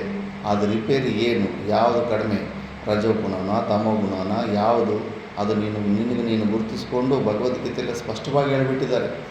ಯಾವ ಗುಣ ಇದ್ದರೆ ಏನು ಕೆಲಸ ಮಾಡ್ತಾರೆ, ಏನು ಊಟನ ಇಷ್ಟಪಡ್ತಾರೆ, ಹೆಂಗೆ ಮಾತಾಡ್ತಾರೆ, ಎಂಥ ಕೆಲಸ ಮಾಡ್ತಾರೆ ಅಂತ ಡೀಟೇಲಾಗಿ. ತಮ್ಮ ಗುಣ ಇರೋರು ಹೆಂಗೆ ಏನು ತಿಂತಾರೆ, ಹೆಂಗೆ ಮಾತಾಡ್ತಾರೆ, ಹೆಂಗಿರ್ತಾರೆ. ಸತ್ವ ಗುಣ ಇರೋರು ಏನು ತಿಂತಾರೆ, ಹೆಂಗೆ ಮಾತಾಡ್ತಾರೆ, ಯಾವ ಥರ ಕಾರ್ಯಗಳು ಮಾಡ್ತಾ ಇರ್ತಾರೆ. ಇವೆಲ್ಲ ನೀಟಾಗಿ ತಿಳ್ಕೊಂಡು ನಾನು ಯಾವ ಕ್ಯಾಟಗರಿಗಿದ್ದೀನಿ, ನನ್ನಲ್ಲಿ ಯಾವ ಗುಣ ಹೆಚ್ಚು ಕಾಣಿಸ್ತಾ ಇದೆ, ಅದನ್ನು ಚೇಂಜ್ ಮಾಡ್ಕೋಬೇಕು. ತಮೋ ಗುಣ ಇದ್ದರೆ ತಮೋ ಗುಣದಿಂದ ಬಿಟ್ಟು ರಜೋಗುಣಕ್ಕೆ ಬರಬೇಕು, ರಜೋಗುಣದಿದ್ದರೆ ರಜೋಗುಣದಿಂದ ಸತ್ವಗುಣಕ್ಕೆ ಬರಬೇಕು, ಸತ್ವಗುಣದಿಂದ ಶುದ್ಧ ಸತ್ವಗುಣದ ಕಡೆಗೆ ಹೋಗಬೇಕು. ಎಲ್ಲ ಅಂದರೆ ಎಷ್ಟು ಜನ್ಮಗಳು ಹೋಗ್ತಾಯಿದ್ರು ಇದೇ ಮೈಂಡ್ಸೆಟ್ಟು, ಅದೇ ಶರೀರಗಳು, ಸೇಮ್ ಅದೇ ಥರದ ತಪ್ಪುಗಳೇ ಮಾಡ್ಕೊತ ಹೋಗ್ತಾ ಇರ್ತೀವಿ. ಹುಟ್ಟು ಗುಣ ಸುಟ್ಟರೂ ಬಿಡದು ಎಂದು ಹಿರಿಯರು ಹೇಳುತ್ತಾರೆ. ಹೀಗಿರುವಾಗ ಈ ನಿನ್ನ ಮಗನು ಪಾಂಡವರ ಸಂಪರ್ಕದಲ್ಲಿರುವುದು ಅಸಂಭಾವ್ಯವೇ ಸರಿ. ಒಂದು ವೇಳೆ ಇದ್ದರೂ ಜನ್ಮಸಿದ್ಧವಾಗಿ ಬಂದಿರುವ ಇವನ ದುಷ್ಟಬುದ್ಧಿಯು ಹೋಗಿಬಿಡುವುದೆಂದು ಭಾವಿಸುವುದು ಭ್ರಾಂತಿಯೇ ಸರಿ. ಆದುದರಿಂದ ನೀನೀಗಲೇ ಮಹಾಮೇಧಾವಿಗಳಾದ ವಿದುರ, ಭೀಷ್ಮ, ದ್ರೋಣರನ್ನು ಕರೆಯಿಸಿ ಅವರು ಏನು ಹೇಳುವರೆಂಬುದನ್ನು ಗ್ರಹಿಸಿ ವಿಷಯವನ್ನು ಕೂಲಂಕುಷವಾಗಿ ವಿಮರ್ಶಿಸಿ ಒಂದು ನಿಶ್ಚಯಕ್ಕೆ ಬರುವುದು ಉಚಿತವಾಗಿದೆ. ಸ್ವಲ್ಪ ಕಾಲಾವಕಾಶವಿರುವಾಗಲೇ ನೀನು ನಿಶ್ಚಯಿಸಿದುದನ್ನು ಕಾರ್ಯರೂಪಕ್ಕೆ ತರುವುದು ನಿನಗೆ ಹಿತವನ್ನುಂಟು ಮಾಡುವುದು. ಹಾಗಾಗದಿದ್ದರೆ ವಿನಾಶವು ಖಂಡಿತ. ಧೃತರಾಷ್ಟ್ರ, ವ್ಯಾಸರು ಹೀಗೆಂದು ಹೇಳಿದ ನಂತರ ಧೃತರಾಷ್ಟ್ರನು ವ್ಯಾಸರನ್ನು ಕುರಿತು ವಿನೀತನಾಗಿ ಹೇಳಿದನು. ನೋಡಿ, ಪ್ರಾರಬ್ಧದಲ್ಲಿ ಎಷ್ಟೇ ದೃಢ ನಿಶ್ಚಯವಾಗಿದ್ದರೂ ಕೂಡ ಈಗ ವ್ಯಾಸ ಭಗವಾನರಿಗೆ ಅಲ್ಲಿ ಸರಿ ತಿದ್ದು ಮಾಡ್ಕೊಳ್ಳೋದಕ್ಕೆ ಅವಕಾಶ ಇರುತ್ತೆ, ಪುರುಷಾರ್ಥಕ್ಕೆ ಅವಕಾಶ ಇದೆ. ಅದಕ್ಕೆ ಉಪದೇಶ ಮಾಡೋಕ್ಕೆ ಬಂದಿದ್ದಾನೆ ಧೃತರಾಷ್ಟ್ರನಿಗೆ. ಇಲ್ಲ, ಉಪದೇಶ ಮಾಡಿದ್ರೂ ಕೂಡ ಏನೂ ಪ್ರಯೋಜನವೇ ಇಲ್ಲ, ಹಂಗೆ ಆಗುತ್ತೆ ಅನ್ನೋದಿದ್ದರೆ ಉಪದೇಶ ಮಾಡ್ತಿರಲಿಲ್ಲ. ಅದಕ್ಕೆ ನಾವು ಇದನ್ನೇ ಪ್ರಮಾಣ ತಗೊಂಡು ನಾವು ಪ್ರಾರಬ್ಧದಿಂದ ನಮ್ಮ ಮನಸ್ಸು ಹೆಂಗೋ ಇರುತ್ತೆ, ಪುರುಷಾರ್ಥದಿಂದ ಪ್ರಯತ್ನ ಮಾಡಿದ್ರೆ ನಮ್ಮ ಸ್ವಭಾವಗಳನ್ನು, ನಮ್ಮ ಜಾತಕನ ನಾವೇ ಬರ್ಕೋಬೋದು. ಆಗೋ ಅಂಥ ದೊಡ್ಡ ಅನರ್ಥನೂ ಕೂಡ ನಾವು ನಿಲ್ಲಿಸ್ಕೋಬೋದು. ಈಗ ಮಾತಾ ಮಾಣಿಕೇಶ್ವರಮರು ಅಂತಾರೆ 2012ರಲ್ಲಿ 75% ಜನ ಸಾಯ್ತಾರೆ, ಎಲ್ಲ ತಮೋಗುಣ ವೃತ್ತಿಗೆ ಬಂದುಬಿಟ್ಟಿದ್ದಾರೆ ಪ್ರಪಂಚ ಎಲ್ಲ ಅಂದ್ಬಿಟ್ಟು. ಆಗ ಯಾರೊಬ್ಬರು ಪ್ರಶ್ನೆ ಕೇಳಿದ್ರು, ಅಮ್ಮ ಮತ್ತು ಆ ದೊಡ್ಡ ಆಪತ್ತನ್ನು ನಾವು ಬರ್ದಿರ ಕಾಪಾಡ್ಕೋಬೇಕಂದ್ರೆ ಸಾಧ್ಯ ಇರುತ್ತಾ ಮತ್ತೆ ಅಂದರೆ, ಹೌದು, ಎಲ್ಲರೂ ಸೇರಿ ಮಾಂಸ ತಿನ್ನೋದನ್ನು, ಕುಡಿಯೋದನ್ನು, ಈ ಎರಡನ್ನು ಬಿಟ್ಬಿಟ್ರೆ ಸಾಕು, ಮಿಕ್ಕಿದ್ದೆಲ್ಲವೂ ಕೂಡ ಮತ್ತೆ ಈ ಬರ್ತಾ ಇರೋ ಆಪತ್ತಿ ಅದು ಪೋಸ್ಟ್ಪೋನ್ ಆಗುತ್ತೆ ಅಂತ, ಅದು ಬರೋದಿಲ್ವಂತೆ. ಆದರೆ ಸಾಧ್ಯನಾ? ಪ್ರಪಂಚದಲ್ಲಿರೋರೆಲ್ಲ ಕುಡಿಯೋದನ್ನು, ಮಾಂಸ ತಿನ್ನೋದನ್ನು ಬಿಡೋದಕ್ಕಾಗುತ್ತಾ? ಆದರೆ ನಮ್ಮ ಕೈಲಿದ್ದು ಇದೆ ಅದು ಅವಕಾಶ. 14-15 ವರ್ಷ ಅಂದರು 2012ಗೆ, ಹೆಚ್ಚು ಕಡಿಮೆ 2027ಕ್ಕೆ 15 ವರ್ಷ ಪೂರ್ತಿ ಆಗುತ್ತೆ ಬರೋ ವರ್ಷಕ್ಕೆ. ಅಲ್ಲಿ ತನಕ ನಡೆಯುತ್ತೆ. ಮತ್ತು ಅದಾದಮೇಲೆ ವಿಪರೀತವಾಗಿ ಹಿಂಗೆ ಯುದ್ಧಗಳು, ಅತಿವೃಷ್ಟಿ, ಅನಾವೃಷ್ಟಿ ಇಂಥದ್ರಿಂದನೇ ಎಲ್ಲ ಸಾಯ್ತಾರೆ ಅಂತ ಹೇಳಿದ್ದಾರೆ. ಆದ್ದರಿಂದ ಅವಕಾಶ ಇತ್ತ ಎಲ್ಲ ಪುರುಷಾರ್ಥ, ನಾವು ಅದನ್ನು ಬೇಡ ಅಂದ್ಕೊಂಡ್ರೆ ಆಪತ್ತನ್ನು ನಿಲ್ಲಿಸ್ಬೋದಾಗಿತ್ತು. ಈಗ ಧೃತರಾಷ್ಟ್ರನಿಗೂ ಅವಕಾಶ ಇತ್ತು ಒಳ್ಳೆಯರಾಗೋದಕ್ಕೆ, ಪುರುಷಾರ್ಥಕ್ಕೆ ಅವಕಾಶ ಇತ್ತು. ಎಲ್ಲವೂ ಪ್ರಾರಬ್ಧದಿಂದನೇ. ಪ್ರಾರಬ್ಧ ಅಷ್ಟು ಕಟ್ಟುನಿಟ್ಟಾಗಿ ಕಂಪಲ್ಸರಿ ಅಂತೇನಿಲ್ಲ, ನೀನು ಪುರುಷಾರ್ಥದಿಂದ ಬದಲಿಸ್ಕೋಬೋದಾಗಿತ್ತು. ಆದರೆ ಎಲ್ಲಿ ಬದಲಿಸೋದಕ್ಕಾಗುತ್ತೆ? ಭಗವನ್ ನಿಶ್ಚಯವಾಗಿ ಹೇಳುವುದಾದರೆ ನಾನು ಈ ಜೂಜಾಟಕ್ಕೆ ಒಡಂಬಡಲಿಲ್ಲ. ವಿಧಿಯ ನಿಯಮಾನುಸಾರ ನಾನು ಈ ಕ್ರಿಯೆಗೆ ಒಪ್ಪುವಂತಾಯಿತೆ ಎಂಬುದನ್ನು ನನ್ನ ದೃಢ ನಿಶ್ಚಯವಾಗಿದೆ. ಅದೇನೂ ನಿಜ. ಸ್ಟಾರ್ಟಿಂಗಲ್ಲಿ ಬೇಡನೇ ಅಂತಾನೆ ಧೃತರಾಷ್ಟ್ರ ಕೂಡ, ಬೇಡ ಜೂಜಾಟ ಗೀಜಾಟ ಏನು ಬೇಡ, ಶಾಂತಿಯಿಂದ ಅವ್ರ ಹತ್ರ ದುಡ್ಡಿದ್ರೆ ಏನೋ ಸಂಪತ್ತಿದ್ರೆ ನಿನ್ನ ಹತ್ರನೇ ಇದೆಯಲ್ಲ ದುರ್ಯೋಧನ, ನೀನು ಶಾಂತಿಯಿಂದ ಇರು ಅಂತಲೇ ಹೇಳ್ತಾನೆ. ಬಟ್ ಅವನು ನಾನು ಆತ್ಮಹತ್ಯೆ ಮಾಡ್ಕೊಂಡ್ಬಿಡ್ತೀನಿ ಅಂತ ಬ್ಲ್ಯಾಕ್ ಮೇಲ್ ಮಾಡ್ತಾನಲ್ಲ, ಅಲ್ಲಿ ಕರಗೋಗ್ಬಿಡ್ತಾನೆ. ಭೀಷ್ಮನಾಗಲಿ, ದ್ರೋಣರಾಗಲಿ, ವಿದುರನಾಗಲಿ, ಗಾಂಧಾರಿ ಆಗಲಿ ಪಗಡೆ ಆಟಕ್ಕೆ ಒಪ್ಪಿಗೆ ಕೊಡಲಿಲ್ಲ. ಗಾಂಧಾರಿ ಕೂಡ ಮಹಾಪತಿವ್ರತೆ, ಆಕೆ ಕೂಡ ಗೊತ್ತಾಗ್ತಾ ಇರ್ತದೆ ಧರ್ಮ ಸೂಕ್ಷ್ಮಗಳು. ಅವರೆಲ್ಲರೂ ಅದನ್ನು ವಿರೋಧಿಸಿದರು. ಕೇವಲ ಮಗನ ಮೇಲಿನ ವ್ಯಾಮೋಹದಿಂದಾಗಿ ಪಗಡೆ ಆಟಕ್ಕೆ ನಾನು ಒಪ್ಪಬೇಕಾಯಿತು. ಆ ಆಟದಲ್ಲಿ ಅನೇಕ ದೋಷಗಳಿವೆ ಎಂದು ತಿಳಿದಿದ್ದರೂ ಕೇವಲ ಪುತ್ರವಾತ್ಸಲ್ಯದಿಂದಲೇ ನಾನು ಈ ದುರ್ಬುದ್ಧಿಯ ದುರ್ಯೋಧನನನ್ನು ಪರಿತ್ಯಜಿಸಲು ಅಸಮರ್ಥನಾಗಿದ್ದೇನೆ. ಈ ಜೂಜಾಟದಲ್ಲಿ ಮಾನಸಿಕ ಎಂಥವ್ರು ಅದಕ್ಕೆ ಬಲಿ ಆಗ್ತಾರೆ ಅಂದರೆ, ಕಷ್ಟಪಡ್ದಿರೋ ಏನೋ ಒಂದು ಸಣ್ಣದೊಂದು ಕ್ರಿಯೆ ಮಾಡಿಬಿಟ್ಟು ಒಂದೇ ಸತಿ ಶ್ರೀಮಂತರಾಗ್ಬಿಡಬೇಕು ಅನ್ನೋ ಒಂದು ಇಚ್ಛೆ ಇರುವಂಥವ್ರು ಅದಕ್ಕೆ ಸಿಕ್ಕಾಕೊಂಡ್ಬಿಡ್ತಾರೆ. ದುರಾಸೆ ಅದು. ಪಾಪ ಎಷ್ಟೋ ಸಾಫ್ಟ್ವೇರ್ ಕೆಲಸಗಳು ಕಷ್ಟಪಟ್ಟು ಉದ್ಯೋಗ ಸಿಗೋದಂದ್ರೇ ದೊಡ್ಡ ಕಷ್ಟ ಈ ಕಾಲದಲ್ಲಿ. ಉದ್ಯೋಗ ಸಿಕ್ಕಿ ಅಷ್ಟೋ ಇಷ್ಟೋ ದುಡ್ಡು ಕೂಡಿಟ್ಕೊಂಡು ಮನೆ ಕಟ್ಕೋಬೇಕಂತ ಒಂದು 50 ಲಕ್ಷ ಕೂಡಿಟ್ಕೊಂಡಿದ್ರೆ ಅವರು ಜೂಜಾಟ, ಮೋಸಗಾರರಿಗೆ ಎಲ್ಲ ಇನ್ಫಾರ್ಮೇಷನ್ ಗೊತ್ತಾಗ್ಬಿಡುತ್ತೆ. ಆ ಕಾಂಟ್ಯಾಕ್ಟ್ ನಂಬರ್ಸ್ ಎಲ್ಲಿಂದ ತೊಗೊತಾರೋ ಯಾರಿಂದ ತೊಗೊತಾರೋ ಗೊತ್ತಿಲ್ಲ. ಅವ್ರಿಗೆಲ್ಲ ಫೋನ್ ಮಾಡಿಬಿಟ್ಟು ಶೇರ್ ಮಾರ್ಕೆಟ್ ನೋಡಿ, ಇಂಥ ಕಂಪನಿ ಮೇಲೆ ನೀವು ಶೇರ್ ತಗೊಳ್ರಿ, ಇದು ಚೆನ್ನಾಗಿ ಇವತ್ತು ರಿಲಯನ್ಸ್ದು ಆವಾಗ 10 ರೂಪಾಯಿಗೆ ಶೇರ್ ತೊಗೊಂಡಿರೋದು ಇವಾಗ 10 ರೂಪಾಯಿ ಇವಾಗ 2,500 3,000 ಆಗಿದೆ. 10 ರೂಪಾಯಿ ಅಷ್ಟು ಸಂಪತ್ತಾಗ್ಬಿಟ್ಟಿದೆ. ಈಗ ಇನ್ನೂ ಹೆಚ್ಚಾಗಿರುತ್ತೆ ಅನಿಸುತ್ತೆ. ಆ ಥರ ನೀನು ಕೂಡ ಈ ಕಂಪನಿ ಮೇಲೆ ಶೇರ್ ಆಗಿಬಿಡು. ನೀನು ಕರೆಕ್ಟಾಗಿ ನಿನ್ನ ಮಕ್ಕಳು ಮದುವೆ ಬರೋ ಸಮಯಕ್ಕೆ ಅಂಥ ಸಮಯದಲ್ಲಿ ಈ ಶೇರ್ಸನ್ನು ಮಾರಿಕೊಂಡ್ರೆ ನೀನು ಕೋಟಿಗಳು ಬಂದ್ಬಿಡುತ್ತೆ ಅಂತೆಲ್ಲ ವಿಪರೀತವಾದ ಆಸೆಗಳನ್ನು ತೋರಿಸ್ಬಿಟ್ಟು ಆ ಕಂಪನಿ ಈ ಕಂಪನಿ ಮೇಲೆ ಶೇರ್ಸ್ ತಗೊಂಡ್ಬಿಟ್ಟು ಇದು ಮಾಡಿಸ್ಬಿಡ್ತಾರೆ. ಲಕ್ಷಗಳು. ಮತ್ತು ಯಾವ ಕಂಪ್ನಿ ಮೇಲೆ ಶೇರ್ ಇರ್ತಾವೋ ಆ ಕಂಪ್ನಿನೇ ಲಾಸ್ ಆಗಿಬಿಟ್ಟು ಆ ಒಂದು ಶೇರ್ 100 ರೂಪಾಯಿಗೆ ತೊಗೊಂಡ್ರೆ ಅದು 1 ರೂಪಾಯಿ ಆಗಿಬಿಟ್ಟಿರುತ್ತೆ. ಒಂದೇ ಸತಿ 50 ಲಕ್ಷ 30 ಲಕ್ಷ ಹಂಗೆ ಕಳ್ಕೊಂಡ್ಬಿಡ್ತಾರೆ. ಎಲ್ಲರನ್ನೂ ಎಲ್ಲ ಸುಮಾರು ಜನ ಈಗ ಕಷ್ಟಪಟ್ಟು ಸಂಪಾದನೆ ಮಾಡ್ತಾರೆ, ಎಲ್ಲರೂ ಹಿಂಗೆ ಸಿಕ್ಕಾಕೊಂಡ್ಬಿಟ್ಟಿದ್ದಾರೆ. ಹುಷಾರ್ತನ ಕಡಿಮೆ, ದುರಾಸೆ ಜಾಸ್ತಿ. ಕಡಿಮೆ ಪರಿಶ್ರಮ ಮಾಡಿ ಒಂದೇ ಸತಿ ಸಾಹುಕಾರರಾಗ್ಬಿಡ್ಬೇಕಂತ ದುರಾಸೆ, ಅದನ್ನೇ ಇಟ್ಕೊಂಡ್ಬಿಡುತ್ತೆ. ಇದು ಜೂಜಾಟದಲ್ಲೂ ಕೂಡ ಅಷ್ಟೇ ಅಂಥದ್ದೇ ಇರುತ್ತೆ ಬುದ್ಧಿ. ಆದ್ದರಿಂದ ಅದನ್ನು ಬುದ್ಧಿವಂತರಾದವರು ಯಾರು ಅದನ್ನು ಪ್ರೋತ್ಸಾಹನೆ ಮಾಡೋದಿಲ್ಲ. ಧೃತರಾಷ್ಟ್ರ, ಪುತ್ರ ವಾತ್ಸಲ್ಯದ ವಿಷಯವಾಗಿ ನೀನು ಹೇಳುವುದು ನಿಜ. ಪುತ್ರನೇ ಪರಮಶ್ರೇಷ್ಠನು, ಪುತ್ರನಿಗಿಂತಲೂ ಶ್ರೇಷ್ಠವಾದದ್ದು ಮತ್ತೊಂದಿಲ್ಲವೆಂಬುದನ್ನು ನಾವು ದೃಢವಾಗಿ ತಿಳಿದಿರುತ್ತೇವೆ. ಆದರೆ ಅನೇಕ ಮಂದಿ ಪುತ್ರರಿರುವಾಗ ಯಾವ ಮಗನ ಮೇಲೆ ಸ್ವಾಭಾವಿಕವಾಗಿ ಹೆಚ್ಚಿನ ಪ್ರೀತಿ ಇರಬೇಕೆಂಬ ವಿಷಯವನ್ನು ನಿನಗೆ ತಿಳಿಸಲು ಇಚ್ಛಿಸುತ್ತೇನೆ. ಈ ವಿಷಯದಲ್ಲಿ ಹಿಂದೆ ನಡೆದ ಒಂದು ಇತಿಹಾಸವನ್ನು ಹೇಳುತ್ತೇನೆ, ಕೇಳು. ಒಮ್ಮೆ ಕಾಮಧೇನುವು ಕಣ್ಣೀರನ್ನು ಸುರಿಸುತ್ತಾ ಇಂದ್ರನ ಬಳಿಗೆ ಹೋಗಿ ತನ್ನ ಕದನ ವಿಷಯವಾಗಿ ಗೋಳಿಟ್ಟಾಗಲೇ ಇಂದ್ರನಿಗೆ ಮಗನು ಎಲ್ಲಿ ಅನರ್ಘ ವಸ್ತುಗಳಿಗಿಂತಲೂ ಹೆಚ್ಚಿನವನೆಂಬ ಅರಿವುಂಟಾಯಿತು. ಕಾಮಧೇನುವು ಗೋವುಗಳಿಗೆಲ್ಲ ತಾಯಿ ಎಂಬುದನ್ನು ಕೇಳಿರುವೆ ಅಲ್ಲವೇ? ಒಮ್ಮೆ ಕಾಮಧೇನುವು ಸ್ವರ್ಗದಲ್ಲಿ ಗೋಳಾಡುತ್ತಿತ್ತು. ಇಂದ್ರನು ಕಾಮಧೇನುವು ರೋಧಿಸುತ್ತಿರುವುದನ್ನು ತಿಳಿದವನಾಗಿ ಅದನ್ನು ಸಭೆಗೆ ಕರೆಯಿಸಿಕೊಂಡು ಅನುಕಂಪದಿಂದ ಕೇಳಿದನು. ಭದ್ರೇ, ಏಕಳುವೆ, ದೇವತೆಗಳೆಲ್ಲರೂ ಸೌಖ್ಯದಿಂದ ಇರುತ್ತಾರಲ್ಲವೇ? ಮಾನವರಿಗಾಗಲಿ ಗೋವುಗಳಿಗಾಗಲಿ ಯಾವುದಾದರೂ ಆಪತ್ತು ಸಂಭವಿಸುವುದೇ? ಎಲ್ಲವನ್ನೂ ವಿಸ್ತರಿಸಿ ಹೇಳು, ಅಳಬೇಡ. ಇಂದ್ರದೇವ, ಯಾರಿಗೂ ಯಾವ ವಿಧವಾದ ಅಪಾಯವೂ ಸಂಭವಿಸಿರುವುದಿಲ್ಲ. ಆದರೆ ನಾನು ನನ್ನ ಮಗನ ದಾರುಣವಾದ ಕಷ್ಟವನ್ನು ಕಂಡು ದುಃಖಿಸುತ್ತಿರುವೆನು. ಅಲ್ಲಿ ನೋಡು ಇಂದ್ರದೇವ, ಭೂಮಿಯ ಕಡೆಗೆ ನಿರ್ದೇಶಿಸುತ್ತಾ ಕಾಮಧೇನುವು ಹೇಳಿತು, ವಾಸವ, ಈ ಕ್ರೂರಿಯಾದ ರೈತನು ದುರ್ಬಲನಾದ ನನ್ನ ಮಗನನ್ನು ಚಾವಟಿಯಿಂದ ಹೊಡೆಯುತ್ತಿದ್ದಾನೆ. ನನ್ನ ಮಗನ ಹೆಗಲಿನ ಮೇಲೆ ಭಾರವಾದ ನೇಗಿಲನ್ನಿಟ್ಟಿದ್ದಾನೆ. ದುರ್ಬಲನಾದ ನನ್ನ ಮಗನು ನೇಗಿಲನ್ನು ಎಳೆಯಲಾರದೆ ಭೂಮಿಯ ಮೇಲೆ ಬಿದ್ದು ಸಾಯುವ ಸ್ಥಿತಿಯಲ್ಲಿದ್ದಾನೆ. ಕೆಳಗೆ ಬಿದ್ದರೂ ದುಷ್ಟನಾದ ಆ ರೈತನು ನನ್ನ ಮಗನನ್ನು ಬಿಡುತ್ತಿಲ್ಲ. ಬಾಲವನ್ನು ತಿರುಚಿ ಪೆಟ್ಟು ಕೊಟ್ಟು ಮೇಲೇರಿಸಿ ಎಬ್ಬಿಸುತ್ತಿದ್ದಾನೆ. ನಾನು ನೋಡಿದ್ದೀನಿ ಸಣ್ಣ ವಯಸ್ಸಿನಲ್ಲಿ. ಈ ಟ್ರ್ಯಾಕ್ಟರ್ಗಳೆಲ್ಲ ಬರೋದಕ್ಕಿಂತ ಮುಂಚೆ ನೇಗಿಲಿಂದಾನೇ ಎಲ್ಲದು ಮಾಡ್ತಾಯಿದ್ರು. ಸರಿಯಾಗಿ ಎತ್ತುಗಳಿಗೆ ತಿಂಡಿ ಕೊಡೋದಿಲ್ಲ. ಅದು ಸ್ವಲ್ಪ ಎಷ್ಟು ಹೊತ್ತು ಕಷ್ಟಪಡುತ್ತೆ. ಒಂದೊಂದು ದಿವಸಕ್ಕೆ 2 ಎಕರೆ ನೇಗಿಲು ಉಣ್ಬೇಕಂದ್ರೆ ಎಲ್ಲ ಆಗುತ್ತೆ. ರಾತ್ರಿ ಸ್ವಲ್ಪ ಹಾಕಿರೋ ಊಟ ಅಷ್ಟೇ. ಬೆಳಗ್ಗೆ ನೇಗಿಲಿಗೆ ಕಟ್ಟರೆ ಮತ್ತು ಮಧ್ಯಾಹ್ನ ಒಂದು ಸತಿ 12 ಗಂಟೆ ಹಂಗೆ ಬಿಸ್ತಾರೆ ಕೆಲವರು. ಆವಾಗ ಯಾವುದೋ ಒಂದು ಸ್ವಲ್ಪ ಹುಲ್ಲು ಏನೋ ಸ್ವಲ್ಪ ತಿನ್ನಿಸ್ತಾರೆ. ಮತ್ತೆ ನೇಗಿಲು ಕಟ್ಟಿಬಿಟ್ರೆ ಮತ್ತೆ ಸಾಯಂಕಾಲ ಆಗೋ ತನಕ ಓಡಿಸ್ತಾನೇ ಇರ್ತಾರೆ. ಎಷ್ಟು ಹೊತ್ತು ಪಾಪ ಕಷ್ಟ. ಅದು ಒಂದೊಂದು ಸತಿ ತೇವೆ ಕಡಿಮೆ ಇದ್ರಾಗ ಸಿಕ್ಕಾಪಟ್ಟೆ ಕಷ್ಟ ಆಗುತ್ತೆ. ಒಂದು ನೇಗಿಲಿಗೆ ಎಷ್ಟು ಎತ್ತು ಕಟ್ಟಬೇಕು ಗೊತ್ತಾ?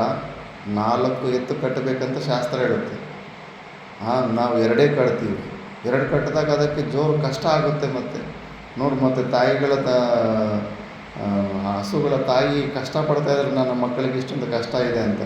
ಈ ನನ್ನ ಮಗನ ದುರವಸ್ಥೆಯನ್ನು ನೋಡಿ ಅದು ಮತ್ತೆ ಮಲ್ಕೊಂಡ್ಬಿಡುತ್ತೆ. ಒಂದೊಂದು ಸತಿ ಕೆಲವೊಂದು ಕಳ್ಳ ಎತ್ತುಗಳು ಕೂಡ ಇರ್ತವೆ. ಸುಮ್ಮನೆ 2-3 ಲೈನ್ ಹೋದ ತಕ್ಷಣ ಬೇಗ ಅಂತ ನಾಟಕ ಮಾಡಿ ಮಲ್ಕೊಂಡ್ಬಿಡ್ತಾ ಇರ್ತವೆ. ಆವಾಗ ಬಾಲನ ತಿರುಗಿಸಿ ಬಾಲನ ಕಚ್ತಾರೆ. ನಾನು ನೋಡಿದ್ದೀನಿ, ಬಾಲನ ಕೂಡ ಕಚ್ತಾರೆ. ಕಚ್ಚಿದ ಮೇಲೆ ಟಕ್ಕಂತ ಅಲ್ಲಿ ಏನೋ ಅದು ನೋವಾಗುತ್ತೆ, ಟಕ್ಕಂತ ನಿಂತ್ಕೊಂಡು ಮತ್ತೆ ಹೋಗುತ್ತೆ.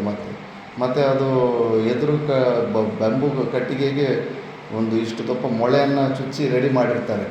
ಚುಚ್ಚೋದು ಹಿಂಗೆ ಜಾಸ್ತಿ ಹೊಡೆಯೋದಕ್ಕೆ ಶಕ್ತಿ ಇರೋದು ಹಿಂಗಂದರೆ ಸಾಕಂತ. ಹಿಂದ್ಗಡೆ ಚುಚ್ಚಿ ಹಿಂದ್ಗಡೆ ಎಲ್ಲ ತೂತು ಬಿದ್ದೋಗಿರುತ್ತೆ ಆ ಎತ್ತು ಹಿಂದ್ಗಡೆ ಭಾಗದಲ್ಲಿ, ಮಚ್ಚೆ. ರೈತರು ಕೂಡ ದಯಹೀನರಾಗಿ ಒಂದೊಂದು ಸತಿ ತುಂಬಾ ಜಾಸ್ತಿ ಮಾಡ್ತಾರೆ. ಕೆಲವರು ಇರ್ತಾರೆ ಪಾಪ, ಎತ್ತುಗಳನ್ನು ಸ್ವಂತ ಮಕ್ಕಳ ಥರ ಸಾಕ್ಕೊತಾ ಇರ್ತಾರೆ, ಚೆನ್ನಾಗಿ ನುಣ್ಣಗೆ. ಅವ್ರಿಗೆ ಊಟ ಇಲ್ಲ ಅಂದರೂ ಪರವಾಗಿಲ್ಲ, ಅದಕ್ಕೆ ಮಾತ್ರ ಹುಲ್ಲು ಬೂಸ ಅದು ಇದು ಕೊಟ್ಟು ಸ್ವಂತ ಮಕ್ಕಳ ಥರ ನೋಡ್ಕೊತಾ ಇರ್ತಾರೆ. ಹೃಷ್ಟಪುಷ್ಟವಾಗಿರ್ತಾರೆ ಅಂಥ ಎತ್ತುಗಳು. ಕೆಲವರು ಮಾತ್ರ ಇಲ್ಲಿ ಭಯಂಕರವಾಗಿ ಹಿಂಸೆ ಕೊಟ್ಟು ಕೆಲಸ ತಗೊತಾ ಇರ್ತಾರೆ. ನೇಗಿಲಿಗೆ ಈ ನನ್ನ ಮಗನ ದುರವಸ್ಥೆಯನ್ನು ನೋಡಿದೊಡನೆ ನನ್ನ ಹೃದಯವು ಕರಗಿ ನೀರಾಗುತ್ತದೆ, ನನ್ನ ಮನಸ್ಸು ಉದ್ರಿಕ್ತವಾಗುತ್ತದೆ. ನೇಗಿಲಿಗೆ ಕಟ್ಟಿರುವ ಮತ್ತೊಬ್ಬ ಮಗನು ಎತ್ತು ದೃಢಕಾಯನಾಗಿದ್ದಾನೆ, ನೇಗಿಲನ್ನು ಎಳೆಯಲು ಸಮರ್ಥನಾಗಿಯೂ ಇದ್ದಾನೆ. ಅವನ ವಿಷಯದಲ್ಲಿ ನಾನಷ್ಟು ಪರಿತಪಿಸುತ್ತಿಲ್ಲ. ಆದರೆ ಮತ್ತೊಬ್ಬನ ಶರೀರವನ್ನಾದರೂ ನೋಡು. ಇಂದ್ರದೇವ, ಮೂಳೆ, ಚರ್ಮ, ನರಗಳೇ ಹೊರತು ಮಾಂಸವೆಂಬುದೇ ಇವನ ಶರೀರದಲ್ಲಿ ಇಲ್ಲವಾಗಿದೆ. ಇಂತಹವನು ಆ ನೇಗಿಲನ್ನು ಹೇಗೆ ತಾನೇ ಎಳೆದಾನು? ಇವನಿಗಾಗಿ ನಾನು ಬಹಳ ಪರಿತಾಪ ಪಡುವೆನು. ದುರ್ಬಲನಾಗಿರುವ ಇವನಿಗೆ ಚಾವಟಿಯ ಪೆಟ್ಟುಗಳು ಬೇರೆ ಬೀಳುತ್ತಿವೆ. ಇದನ್ನು ನೋಡಿ ನಾನು ಹೇಗೆ ಸಹಿಸಲು? ಇದರಿಂದ ನಾನು ದುಃಖಿತಳಾಗಿ ಕಣ್ಣೀರು ಸುರಿಸುತ್ತಿರುವೆನು. ಕಾಮಧೇನುವೇ, ನಿನ್ನ ಸಾವಿರಾರು ಮಕ್ಕಳನ್ನು ಪ್ರತಿದಿನ ನೇಗಿಲಿಗೆ ಕಟ್ಟಿ ಹೊಡೆಯುತ್ತಿರುತ್ತಾರೆ. ಆದರೆ ಈ ಒಬ್ಬ ಮಗನ ವಿಷಯದಲ್ಲಿ ನೀನು ಇಷ್ಟೊಂದು ಪರಿತಾಪ ಪಡುತ್ತಿರುವೆ ಏಕೆ? ನೀನು ಹೇಳುವುದು ನಿಜ ಶುಕ್ರ. ಇಂದ್ರನಿಗೆ ಶುಕ್ರ ಅಂತ ಕೂಡ ಹೆಸರು. ನನಗೆ ಸಾವಿರಾರು ಮಕ್ಕಳಿದ್ದಾರೆ. ನನ್ನ ವಾತ್ಸಲ್ಯವು ಎಲ್ಲ ಮಕ್ಕಳ ಮೇಲೆಯೂ ಪಕ್ಷಪಾತರಹಿತವಾಗಿದೆ. ಆದರೆ ನನ್ನ ಹೆಚ್ಚಿನ ಅನುಕಂಪವು ದುರ್ಬಲನಾದ ಮಗನ ಕಡೆಗಿರುತ್ತದೆ. ಅದು ನಿಜ. ಯಾವ ಮಗ ದುಡ್ಡು ಹೆಚ್ಚು ಸಂಪಾದನೆ ಮಾಡ್ತಾ ಇರಲ್ವೋ ಅವನನ್ನೇ ಬೈತಾ ಇರ್ತಾರೆ. ಅವನಿಗೇನೋ ನನ್ನ ಮೇಲೆ ನನ್ನ ಬೆನ್ನಿಂದ ಬಿದ್ದಾರೆ, ನನಗೆ ಮರ್ಯಾದೆ ಕೊಡ್ತಾ ಇಲ್ಲ, ಬೇರೆ ಅಣ್ಣ ತಮ್ಮಂದರು ದುಡ್ಡು ಜಾಸ್ತಿ ಸಂಪಾದನೆ ಮಾಡ್ತಾಯಿದ್ದಾರೆ ಅಂತ ಅವ್ರಿಗೆ ಹೆಚ್ಚು ಮರ್ಯಾದೆ ಕೊಡ್ತಾ ಇದ್ದಾರೆ, ಸುಮ್ಮನೆ ನನ್ನನ್ನು ಚೀಪಾಗಿ ನೋಡ್ತಾ ಇದ್ದಾರೆ ಅಂತ ಅವನಿಗೆ ಅನ್ನಿಸ್ತಾ ಇರುತ್ತೆ. ತಾಯಿಗೆ ಆ ಥರ ಇರೋದಿಲ್ಲ. ತಾಯಿಗೆ ಅವನು ಒಳ್ಳೆ ಸ್ಥಿತಿಗೆ ಬರಲಿ ಅಂತ ಅವನನ್ನು ಸ್ವಲ್ಪ ರೇಗಿಸಿ ಆದರೂ ಅವನು ಸ್ವಲ್ಪ ರೋಷ ಬಂದಾದರೂ ದುಡ್ಡು ಸಂಪಾದನೆ ಮಾಡಿ ಒಳ್ಳೆ ಜೀವನ ನಡೆಸಲಿ ಅಂತ ಆ ಥರ ಬೈತಾ ಇರ್ತಾರೆ. ಆದ್ದರಿಂದ ಪಕ್ಷಪಾತರಹಿತವಾಗಿದೆ, ಯಾರ ಮೇಲೂ ಪಕ್ಷಪಾತ ಇರೋದಿಲ್ಲ. ಇಂದ್ರನಿಗೆ ಕಾಮಧೇನುವು ಹೇಳಿದ್ದು ಸರಿ ಎನಿಸಿತು. ಪುತ್ರನೆಂಬುವನು ತನ್ನ ಜೀವಕ್ಕಿಂತಲೂ ಹೆಚ್ಚಿನವನೆಂಬುದನ್ನು ಇಂದ್ರನು ಮನಗಂಡನು. ಒಡನೆಯೇ ಮೇಘಾಧಿಪತಿಯಾದ ಇಂದ್ರನು ದುಷ್ಟನಾದ ರೈತನು ಉಳುತ್ತಿದ್ದ ಪ್ರದೇಶದ ಮೇಲೆ ಧಾರಾಕಾರವಾಗಿ ಮಳೆಗರೆದನು. ಮಳೆಯ ಕಾರಣದಿಂದ ಉಳಲು ತೊಂದರೆಯಾಗಿ ಕಾಮಧೇನುವಿನ ದುರ್ಬಲನಾದ ಪುತ್ರನಿಗೂ ವಿಶ್ರಾಂತಿಯು ಸಿಕ್ಕಿತು. ಮಹಾರಾಜ, ಕಾಮಧೇನುವು ಹೇಳಿದಂತೆ ನಿನ್ನ ಮಕ್ಕಳ ಮೇಲೆ ನಿನಗೆ ಪಕ್ಷಪಾತರಹಿತವಾದ ವಾತ್ಸಲ್ಯವಿರುವುದು ಸಹಜವಾಗಿಯೇ ಇದೆ. ಆದರೂ ದುರ್ಬಲರಾದ ಮಕ್ಕಳ ವಿಷಯದಲ್ಲಿ ಅನುಕಂಪವುಳ್ಳವನಾಗು. ಧೃತರಾಷ್ಟ್ರ, ನನಗೆ ನನ್ನ ಮಗನಾದ ಪಾಂಡುವು ಹೇಗೋ ಹಾಗೆಯೇ ನೀನು ಪ್ರೀತಿಪಾತ್ರನಾಗಿರುವೆ. ವಿದುರನ ಮೇಲೆಯೂ ನನಗೆ ಅದೇ ವಿಧವಾದ ಸ್ನೇಹವಿದೆ. ಇವರೆಲ್ಲ ವ್ಯಾಸರ ಮಕ್ಕಳೇ ಅಲ್ಲ. ನಿನ್ನ ಮೇಲೆ ಪ್ರೀತಿ ಇರುವ ಕಾರಣದಿಂದಲೇ ನಾನು ಇವೆಲ್ಲವನ್ನು ನಿನಗೆ ಹೇಳುತ್ತಿದ್ದೇನೆ.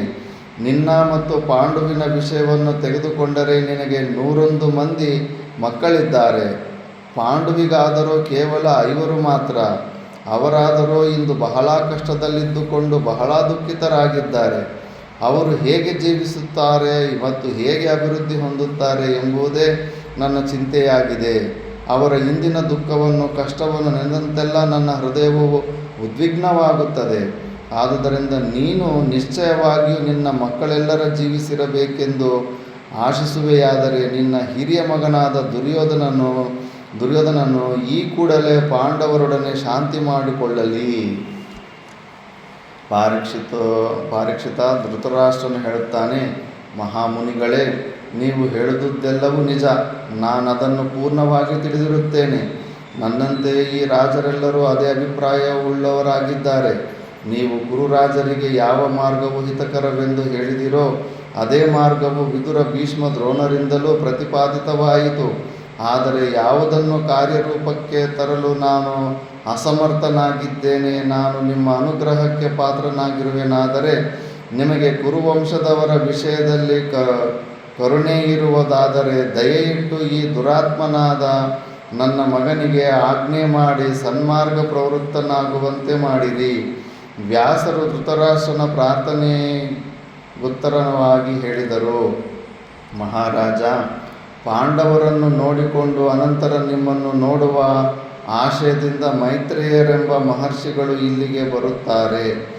ಅವರು ಈ ಕುಲದ ಹಿತರಕ್ಷಣೆಯ ದೃಷ್ಟಿಯಿಂದ ಹೀಗೆಯೇ ಮಾಡಬೇಕೆಂದು ದುರ್ಯೋಧನನಿಗೆ ಅನುಶಾಸನ ಮಾಡುತ್ತಾರೆ. ಅವರು ಹೇಗೆ ಶಾಸನ ಮಾಡುತ್ತಾರೆಯೋ ಹಾಗೆಯೇ ನಡೆಯಬೇಕು. ಹಾಗಲ್ಲದೆ ಅವರು ಹೇಳಿದುದನ್ನು ಕೇಳದೆ ತಿರಸ್ಕರಿಸಿದರೆ ಅವರು ಕುಪಿತರಾಗಿ ನಿನ್ನ ಮಗನನ್ನು ಶಪಿಸಿಬಿಡುತ್ತಾರೆ. ಇದು ನಿನ್ನ ಗಮನದಲ್ಲಿರಲಿ. ನಾನಿನ್ನೂ ಹೋಗಿ ಬರುತ್ತೇನೆ ಎಂದು ಹೇಳಿ ವ್ಯಾಸರು ನಿರ್ಗಮಿಸಿದರು. ವ್ಯಾಸರು ತೆರಳಿದ ಸ್ವಲ್ಪ ಹೊತ್ತಿನಲ್ಲಿಯೇ ಮೈತ್ರೇಯ ಮಹರ್ಷಿಗಳು ಆಗಮಿಸಿದರು. ದಾರಿ ನಡೆದು ಆಯಾಸಗೊಂಡಿದ್ದ ಮಹರ್ಷಿಗಳನ್ನು ಧೃತರಾಷ್ಟ್ರ ದುರ್ಯೋಧನರು ಆದರದಿಂದ ಸ್ವಾಗತಿಸಿ ಅರ್ಘ್ಯಪಾದ್ಯಾದಿಗಳನ್ನು ಕೊಟ್ಟು ಸತ್ಕರಿಸಿದರು. ಮಹರ್ಷಿಗಳು ಸ್ವಲ್ಪ ಕಾಲ ವಿಶ್ರಮಿಸಿಕೊಂಡ ನಂತರ ಧೃತರಾಷ್ಟ್ರನು ಬದ್ಧಾಂಜಲಿಯಾಗಿ ಕೇಳಿದನು, ಮಹರ್ಷಿಗಳೇ, ಕುರುಜಾಂಗಳದಿಂದ ಇಲ್ಲಿಯವರೆಗಿನ ತಮ್ಮ ಪ್ರಯಾಣವು ನಿರ್ಬಾಧಕವಾಗಿ ಸುಖಕರವಾಗಿದ್ದಿತೆ. ನಮ್ಮ 5 ಪಾಂಡವರು ಸುಖದಿಂದ ಕಾಲ ಕಳೆಯುತ್ತಿರುವರೆ. ಪ್ರತಿಜ್ಞಾತವಾದ ಕಾಲವು ಮುಗಿಯುವವರೆಗೂ ಅವರು ಅಲ್ಲಿಯೇ ಇರಲು ಇಚ್ಛಿಸಿರುವರೆ. ಕುರುರಾಜರೊಡನೆ ಅವರ ಸೌಭ್ರಾತೃತ್ವವು ನಷ್ಟವಾಗದೆ ಉಳಿದಿರುವುದೇ. ಮೈತ್ರೇಯ ಹೇಳುತ್ತಾರೆ, ಧೃತರಾಷ್ಟ್ರ, ತೀರ್ಥಯಾತ್ರೆಗೆಂದು ಹೊರಟ ನಾನು ಅನೇಕ ಪವಿತ್ರ ಸ್ಥಳಗಳನ್ನು ಸಂದರ್ಶನ ಮಾಡಿಕೊಂಡು ಕುರುಜಾಂಗಳಕ್ಕೂ ಹೋದೆನು. ಅಲ್ಲಿ ಆಕಸ್ಮಿಕವಾಗಿ ಧರ್ಮಾತ್ಮನಾದ ಯುಧಿಷ್ಠಿರನನ್ನು ಕಾಮ್ಯಕ ವನದಲ್ಲಿ ಕಂಡೆನು. ಜಟಾಕೃಷ್ಣಾಜಿನಧಾರಿಯಾದ ಮಹಾತ್ಮನಾದ ಯುಧಿಷ್ಠಿರನನ್ನು ಸಂದರ್ಶಿಸಲು ಅನೇಕ ಮಹರ್ಷಿಗಳು ಅವನ ಆಶ್ರಮಕ್ಕೆ ಬಂದು ಹೋಗುತ್ತಿದ್ದರು. ಅಲ್ಲಿಯೇ ನಾನು ನಿನ್ನ ಮಕ್ಕಳು ಮಾಡಿದ ಅಪರಾಧವನ್ನು, ದ್ಯೂತ ರೂಪದಿಂದ ಅವರು ಮಾಡಿದ ದುಷ್ಟ ಕಾರ್ಯವನ್ನು, ಅದರ ಪರಿಣಾಮವಾಗಿ ಪಾಂಡವರಿಗೆ ಪ್ರಾಪ್ತವಾದ ಮಹಾದುಃಖವನ್ನು ಮತ್ತು ಕುರುವಂಶಕ್ಕೆ ಮುಂದೆ ಉಂಟಾಗಬಹುದಾದ ವಿಪತ್ತನ್ನು ಅರಿತುಕೊಂಡೆನು. ಮಹಾರಾಜ, ನಿನ್ನ ವಿಷಯದಲ್ಲಿ ನನಗೆ ಅಪಾರವಾದ ಸ್ನೇಹವಿದೆ ಮತ್ತು ಪ್ರೀತಿ ಇದೆ. ಆದುದರಿಂದಲೇ ಕೌರವರಿಗೆ ಒಳ್ಳೆಯದನ್ನು ಮಾಡುವ ಅಭಿಲಾಷೆಯಿಂದ ಇಲ್ಲಿಗೆ ಬಂದಿರುವೆನು. ನೀನು ಮತ್ತು ಭೀಷ್ಮನು ಜೀವಿಸಿರುವಾಗ ನಿನ್ನ ಮಕ್ಕಳಲ್ಲಿ ಖಂಡಿತವಾಗಿಯೂ ಈ ವಿಧವಾದ ವೈಮನಸ್ಯವು ಉಂಟಾಗಬಾರದಾಗಿತ್ತು. ನೀನು ಧಾನ್ಯವನ್ನು ಬೇರ್ಪಡಿಸಲು ಕಣದಲ್ಲಿ ನಡುವೆ ನೆಟ್ಟಿರುವ ಮೇಟಿ ಕಂಬದಂತಿರುವೆ. ಮೇಟಿಯ ಸುತ್ತಲೂ ಎತ್ತುಗಳು ತಿರುಗುವಂತೆ ನಿನ್ನನ್ನನುಸರಿಸಿ ಅಥವಾ ನಿನ್ನ ಆಜ್ಞಾಧಾರಕರಾಗಿ ನಿನ್ನ ಮಕ್ಕಳು ನಡೆದುಕೊಳ್ಳಬೇಕು. ನಿನ್ನ ಆಜ್ಞೆಗೆ ವಿರುದ್ಧವಾಗಿ ವರ್ತಿಸಿದವರಿಗೆ ಶಿಕ್ಷೆ ವಿಧಿಸಿ ಅವರನ್ನು ಸರಿಯಾದ ದಾರಿಗೆ ಕರೆತರುವುದು ನಿನ್ನ ಕರ್ತವ್ಯವಾಗಿದೆ. ಹೀಗಿರುವಾಗ ನಿನ್ನ ಮಕ್ಕಳ ಅವಿವೇಕದ ಕಾರಣದಿಂದ ಮಹಾವಿಪತ್ತು ಉಪಸ್ಥಿತವಾಗಿದೆ ಎಂಬುದನ್ನು ತಿಳಿದಿದ್ದರೂ ಕೂಡ ನೀನೇಕೆ ಸುಮ್ಮನಿರುವೆ? ಮಹಾಸಭೆಯಲ್ಲಿ ಅಂದು ನಡೆದ ವರ್ತನೆಯು ತೀರಾ ಹೀನವಾದದ್ದು. ಪರಮನೀಚರು ಅನುಸರಿಸುವ ಕುತ್ಸಿತ ಮಾರ್ಗವನ್ನು ಅಂದು ನಿನ್ನ ಮಕ್ಕಳು ಅನುಸರಿಸಿದರು. ಈ ಕಾರಣದಿಂದಲೇ ತಪಸ್ವಿಗಳ ಮಧ್ಯದಲ್ಲಿ ನಿನಗೆ ಗೌರವವು ಸಿಕ್ಕಲಾರದು. ಧೃತರಾಷ್ಟ್ರನು ಮೈತ್ರೇಯರ ಹೇಳಿದುದೆಲ್ಲವನ್ನೂ ಕೇಳುತ್ತಾ ಸುಮ್ಮನೆ ಕುಳಿತಿದ್ದನು. ಅನಂತರದಲ್ಲಿ ಮೈತ್ರೇಯರು ಧೃತರಾಷ್ಟ್ರನ ಪಕ್ಕದಲ್ಲಿ ಕುಳಿತಿದ್ದ ದುರ್ಯೋಧನನ ಕಡೆಗೆ ತಿರುಗಿ ಮೃದುವಾದ ಮಾತಿನಿಂದ ಅವನನ್ನು ಕುರಿತು ಹೇಳತೊಡಗಿದರು. ದುರ್ಯೋಧನ, ನಾನು ಏನು ಹೇಳುವೆನೆಂಬುದನ್ನು ಸಾವಧಾನದಿಂದ ಕೇಳು. ನಾನು ನಿನ್ನ ಒಳ್ಳೆಯದಕ್ಕೆ ಹೇಳುವೆನೇ ಹೊರತು ಇದರಲ್ಲಿ ನನಗೆ ಬೇರ್ಯಾವ ಸ್ವಾರ್ಥವೂ ಇರುವುದಿಲ್ಲ. ಪಾಂಡವರೊಡನೆ ದ್ವೇಷ ಕಟ್ಟಿಕೊಳ್ಳಬೇಡ. ಅವರೊಡನೆ ದ್ವೇಷವನ್ನು ಕಟ್ಟಿಕೊಳ್ಳದೆ ಸ್ನೇಹವನ್ನು ಬೆಳೆಸುವುದರಿಂದ ನಿನ್ನ ಆತ್ಮಕ್ಕೂ ಹಿತವುಂಟಾಗುತ್ತದೆ. ಪಾಂಡವರಿಗೂ ಕೌರವರಿಗೂ ಎಲ್ಲಕ್ಕಿಂತಲೂ ಮಿಗಿಲಾಗಿ ಲೋಕಕ್ಕೂ ಹಿತವುಂಟಾಗುತ್ತದೆ. ಪಾಂಡವರು ಸಾಮಾನ್ಯರೆಂದು ಭಾವಿಸಬೇಡ. ಅವರೆಲ್ಲರೂ ಪುರುಷ ವ್ಯಾಘ್ರರು. ವಿಖ್ಯಾತರಾದ ಯೋಧರು. ಅವರಿಗೆ 10,000 ಆನೆಗಳ ಬಲವಿದೆ. ಅವರ ಶರೀರಗಳು ಇಂದ್ರನ ವಜ್ರಾಯುಧಂತೆ ದೃಢವಾಗಿವೆ. ಮೇಲಾಗಿ ಅವರು ಸತ್ಯವ್ರತರು, ಅಭಿಮಾನಿಗಳು, ಸ್ವಾಭಿಮಾನ ಇರುವಂಥವರು. ಅವರ ಬಲವೆಷ್ಟಿದೆ ಎಂಬುದನ್ನು ಅವರು ಮಾಡಿದ ಕಾರ್ಯಗಳಿಂದಲೇ ಊಹಿಸಬಹುದಾಗಿದೆ. ದೇವತೆಗಳ ಶತ್ರುಗಳಾದ ಅನೇಕ ರಾಕ್ಷಸರನ್ನು ಅವರು ಸಂಹರಿಸಿದ್ದಾರೆ. ಬಕ, ಹಿಡಿಂಬ, ಕೀರ್ಮಿರ ಮೊದಲಾದ ರಾಕ್ಷಸ ನಾಯಕರನ್ನೇ ಪಾಂಡವರು ಸಂಹರಿಸಿದರೆಂದರೆ ಅವರ ಬಲವೆಷ್ಟೆಂಬುದನ್ನು ಊಹಿಸಬಹುದಾಗಿದೆ. ಪಾಂಡವರು ಹಸ್ತಿನೆಯನ್ನು ಬಿಟ್ಟು ವನವಾಸಕ್ಕೆ ಹೊರಟಾಗ ರಾತ್ರಿಯಲ್ಲಿ ಕಿರ್ಮೀರನೆಂಬ ರಾಕ್ಷಸನು ಪರ್ವತದೋಪಾದಿಯಲ್ಲಿ ಪಾಂಡವರಿಗೆ ಎದುರಾಗಿ ಬಂದು ನಿಂತನು. ಮಹಾವ್ಯಾಘ್ರವು ಜಿಂಕೆಯನ್ನು ಸಂಹರಿಸುವಂತೆ ಮಹಾಬಲಶಾಲಿಯಾದ ಭೀಮನು ಕಿರ್ಮೀರನನ್ನು ಪ್ರಾಣಿಯನ್ನು ಕೊಳ್ಳುವ ರೀತಿಯಲ್ಲಿ ಕ್ಷಣ ಮಾತ್ರದಲ್ಲಿ ಸಂಹರಿಸಿದನು. ರಾಜಸೂಯ ಯಾಗದ ಕಾಲದಲ್ಲಿ ಜೈತ್ರಯಾತ್ರೆಗೆಂದು ಹೋಗಿದ್ದ ಸಮಯದಲ್ಲಿ ಭೀಮನು ಮಹಾಪರಾಕ್ರಮಿಯಾದ ಜರಾಸಂಧನನ್ನು ಹೇಗೆ ಸಂಹರಿಸಿದನೆಂಬ ವಿಷಯವನ್ನು ಯೋಚಿಸಿ ನೋಡಿದರೆ ನಿನಗೆ ಭೀಮನ ಪರಾಕ್ರಮವು ಎಷ್ಟೆಂಬುದರ ಅರಿವಾಗುತ್ತದೆ. ವಾಸುದೇವನ ಅನುಬಂಧಿಗಳಾದ ದೃಷ್ಟದ್ಯುಮ್ನನ ಭಾವಂದಿರಾದ ಪಾಂಡವರನ್ನು ಜರಾಮರಣಗಳ ಅವಸ್ಥೆ ಇರುವ ಯಾವನು ತಾನೇ ಯುದ್ಧದಲ್ಲಿ ಎದುರಿಸಿಯಾನು. ಭೂಮಿಯಲ್ಲಿರುವ ಯಾವ ಮನುಷ್ಯನಿಂದಲೂ ಅವರನ್ನು ಎದುರಿಸಲು ಸಾಧ್ಯವೇ ಇಲ್ಲ. ಆದುದರಿಂದ ದುರ್ಯೋಧನ, ಪಾಂಡವರೊಡನೆ ಶಾಂತಿಯಿಂದಿರು. ನನ್ನ ಮಾತುಗಳನ್ನು ಕೇಳು, ಕೋಪಕ್ಕೆ ವಶನಾಗಬೇಡ. ಮೈತ್ರೇಯರ ಮಾತುಗಳಿಗೆ ದುರ್ಯೋಧನನು ಮರುಮಾತನ್ನೇನು ಹೇಳಲಿಲ್ಲ. ಆದರೆ ತನ್ನ ಮನಸ್ಸಿನಲ್ಲುಂಟಾದ ತಾತ್ಸಾರ ಭಾವವನ್ನೇ ಚೇಷ್ಟೆಗಳಿಂದಲೇ ಪ್ರಕಟಪಡಿಸಿದನು. ಅಂದರೆ ಕಣ್ಣು ಮುಖ ಕೂಡ ಮಾತಾಡ್ತಾನೆ, ಇದೊಂದು ದೊಡ್ಡ ಲೆಕ್ಕನ ಅನ್ನೋ ಥರ. ಆ ಥರ ಚೇಷ್ಟೆಯಿಂದ ತನ್ನ ಪರಾಕ್ರಮದ ಮುಂದೆ ಪಾಂಡವರ ಪರಾಕ್ರಮವು ವ್ಯರ್ಥವೆಂಬುದನ್ನು ಸೂಚಿಸಲು ಆನೆಯ ಸೊಂಡಲಿಗೆ ಸಮನಾದ ತನ್ನ ತೊಡೆಯನ್ನು 4-6 ಬಾರಿ ತಟ್ಟಿಕೊಂಡು ನಸುನಗುತ್ತಾ ಭೂಮಿಯನ್ನು ತನ್ನ ಕಾಲುಗಳಿಂದ ಉಲ್ಲೇಖನ ಮಾಡುತ್ತಿದ್ದನು. ಬಹಳ ಹೊತ್ತಿನವರೆಗೂ ತಲೆಯನ್ನು ಸ್ವಲ್ಪ ಮಟ್ಟಿಗೆ ತಗ್ಗಿಸಿ ಕುಳಿತಿದ್ದನೇ ಹೊರತು ಮೈತ್ರೇಯರ ಮಾತುಗಳಿಗೆ ಪ್ರತ್ಯುತ್ತರ ಕೊಡುವ ಯತ್ನವನ್ನು ಅವನು ಮಾಡಲಿಲ್ಲ. ಅವನ ಆ ಚೇಷ್ಟೆಗಳನ್ನು ನೋಡಿ ಮೈತ್ರೇಯರಿಗೆ ಬಹಳ ಕೋಪ ಉಂಟಾಯಿತು. ವಿಧಿಯಿಂದ ಪ್ರೇರಿತರಾಗಿ ಬಂದಿರುವರೋ ಎಂಬಂತೆ ಮೈತ್ರೇಯರು ದುರ್ಯೋಧನನನ್ನು ಶಪಿಸಲು ನಿಶ್ಚಯಿಸಿದರು. ಕೋಪದಿಂದ ಮೈತ್ರೇಯರ ಕಣ್ಣುಗಳು ಕೆಂಪಾದವು. ಕಮಂಡಲವಿನಲ್ಲಿದ್ದ ನೀರಿನಿಂದ ಆಚಮನ ಮಾಡಿ ದುರ್ಯೋಧನನಿಗೆ ಹೇಳಿದರು, ದುರ್ಯೋಧನ, ನೀನು ನನ್ನನ್ನು ಬಹುವಾಗಿ ಅನಾದರಣೆ ಮಾಡಿರುವೆ ಮತ್ತು ನಿನ್ನ ಹಿತಕ್ಕಾಗಿ ಹೇಳಿದ ಮಾತುಗಳನ್ನು ನಿರಾಕರಿಸಿರುವೆ. ಈ ದುರಭಿಮಾನದ ಫಲವನ್ನು ನೀನು ಕ್ಷಿಪ್ರದಲ್ಲಿಯೇ ಅನುಭವಿಸು. ನಿನ್ನ ದುರಹಂಕಾರಕ್ಕೆ ತಕ್ಕ ಶಾಸ್ತಿಯಾಗಲೇಬೇಕು. ನಿನ್ನ ದ್ರೋಹದ ಕಾರಣದಿಂದಾಗಿ ಘೋರ ಯುದ್ಧವು ಖಂಡಿತವಾಗಿ ನಡೆಯುವುದು. ಆ ಯುದ್ಧದಲ್ಲಿ ನೀನೀಗ ನನ್ನ ಮುಂದೆ ನಿನ್ನ ಪರಾಕ್ರಮವನ್ನು ಪ್ರದರ್ಶಿಸಲು ತೋರಿಸಿದ ಈ ನಿನ್ನ ತೊಡೆಯನ್ನು ಭೀಮನು ತನ್ನ ಗದೆಯಿಂದ ಪ್ರಹರಿಸಿ ಮುರಿಯುವನು. ಮುಂಚೆ ಭೀಮನೇ ಒಂದು ಪ್ರತಿಜ್ಞೆ ಮಾಡಿದ್ದ, ಮುರಿತೀನಿ ತೊಡೆ ಅಂತ. ದ್ರೌಪದಿಯನ್ನು ತೊಡೆ ತೋರಿಸಿ ಬಂದು ಕುತ್ಕೋಬಾ ಅಂತ. ಈಗ ಈ ಋಷಿನೂ ಅದೇ ಶಾಪ ಕೊಟ್ಟಿದ್ದಾನೆ. ಹೀಗೆ ಶಪಿಸಿ ಹೊರಡಲು ಸಿದ್ಧರಾದ ಮೈತ್ರೇಯರನ್ನು ಧೃತರಾಷ್ಟ್ರನು ತಡೆದು ತನ್ನ ಮಗನ ಅಪರಾಧವನ್ನು ಕ್ಷಮಿಸಬೇಕೆಂದು, ಶಾಪ ನಿರಸನ ಮಾಡಬೇಕೆಂದು ಬಹುವಾಗಿ ಕೇಳಿಕೊಂಡನು. ಅದಕ್ಕುತ್ತರವಾಗಿ ಮೈತ್ರೇಯರು ಧೃತರಾಷ್ಟ್ರನಿಗೆ ಹೇಳಿದರು, ಮಹಾರಾಜ, ನಿನ್ನ ಮಗನು ಪಾಂಡವರೊಡನೆ ಶಾಂತಿ ಸಂಧಾನ ಮಾಡಿಕೊಂಡಿದ್ದೇ ಆದರೆ ನನ್ನ ಶಾಪವು ಫಲಿಸುವುದಿಲ್ಲ. ಹಾಗಲ್ಲದೆ ಯುದ್ಧವೇ ನಡೆದಲ್ಲಿ ನನ್ನ ಶಾಪದಂತೆಯೇ ಭೀಮನು ದುರ್ಯೋಧನನ ಉರುಭಂಗ ಮಾಡುವುದು ನಿಶ್ಚಯ. ಧೃತರಾಷ್ಟ್ರನಿಗೆ ಮುಂದೇನೂ ಹೇಳಲಾಗಲಿಲ್ಲ. ಮೈತ್ರೇಯರನ್ನು ಸಮಾಧಾನಪಡಿಸಿ ಕುಳ್ಳಿರಿಸಿದನು. ಧೃತರಾಷ್ಟ್ರನು ಅದುವರೆಗೆ ಬಕ, ಹಿಡಂಬ, ಜರಾಸಂಧರ ಸಂಹಾರ ವೃತ್ತಾಂತಗಳನ್ನು ಕೇಳಿದ್ದನೇ ಹೊರತು ಕಿರ್ಮೀರನ ವಧೆಯ ವಿಷಯವು ಅವನಿಗೆ ತಿಳಿದಿರಲಿಲ್ಲ. ಮೈತ್ರೇಯರಿಂದಲೇ ಆ ವಿಷಯವು ಧೃತರಾಷ್ಟ್ರನಿಗೂ ದುರ್ಯೋಧನನಿಗೂ ತಿಳಿಯಿತು. ಕಿರ್ಮೀರನ ವಧೆಯ ವಿಷಯವನ್ನು ಸವಿಸ್ತಾರವಾಗಿ ಕೇಳಬೇಕೆಂಬ ಆಶಯವು ವಿಸ್ಮಿತನಾದ ಧೃತರಾಷ್ಟ್ರನಿಗುಂಟಾಯಿತು. ಮೈತ್ರೇಯರನ್ನು ಪ್ರಶ್ನಿಸಿದನು, ಮಹರ್ಷಿಗಳೇ, ಕಿರ್ಮೀರನನ್ನು ಭೀಮನು ಹೇಗೆ ಸಂಹರಿಸಿದನು? ಈ ವಿಷಯವನ್ನು ನನಗೆ ವಿವರಿಸಿ ಹೇಳಬೇಕೆಂದು ಕೇಳಿಕೊಳ್ಳುತ್ತೇನೆ. ಧೃತರಾಷ್ಟ್ರ, ನಾನು ಪುನಃ ಮಾತನಾಡುವುದಿಲ್ಲ, ಏಕೆಂದರೆ ನನ್ನ ಮಾತು ದುರ್ಯೋಧನನಿಗೆ ಸಹ್ಯವಾಗಲಾರದು.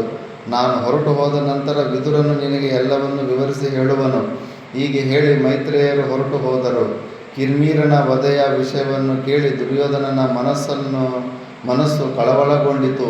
ಅದನ್ನೇ ಯೋಚಿಸುತ್ತಾ ದುರ್ಯೋಧನನು ಸಭಾಮಂದಿರದಿಂದ ಹೊರಟನು. ಮಿಕ್ಕಿದ್ದು ನಾವು ನೆಕ್ಸ್ಟ್ ಕ್ಲಾಸಲ್ಲಿ ನೋಡೋಣ. ಓಂ ಪೂರ್ಣಮದ ಪೂರ್ಣಮಿದಂ ಪೂರ್ಣಾತ್ ಪೂರ್ಣಮುದಚ್ಯತೆ ಪೂರ್ಣಸ್ಯ ಪೂರ್ಣಮಾದಾಯ ಪೂರ್ಣಮೇವಾವಶಿಷ್ಯತೆ. ಓಂ ಶಾಂತಿ ಶಾಂತಿ ಶಾಂತಿ.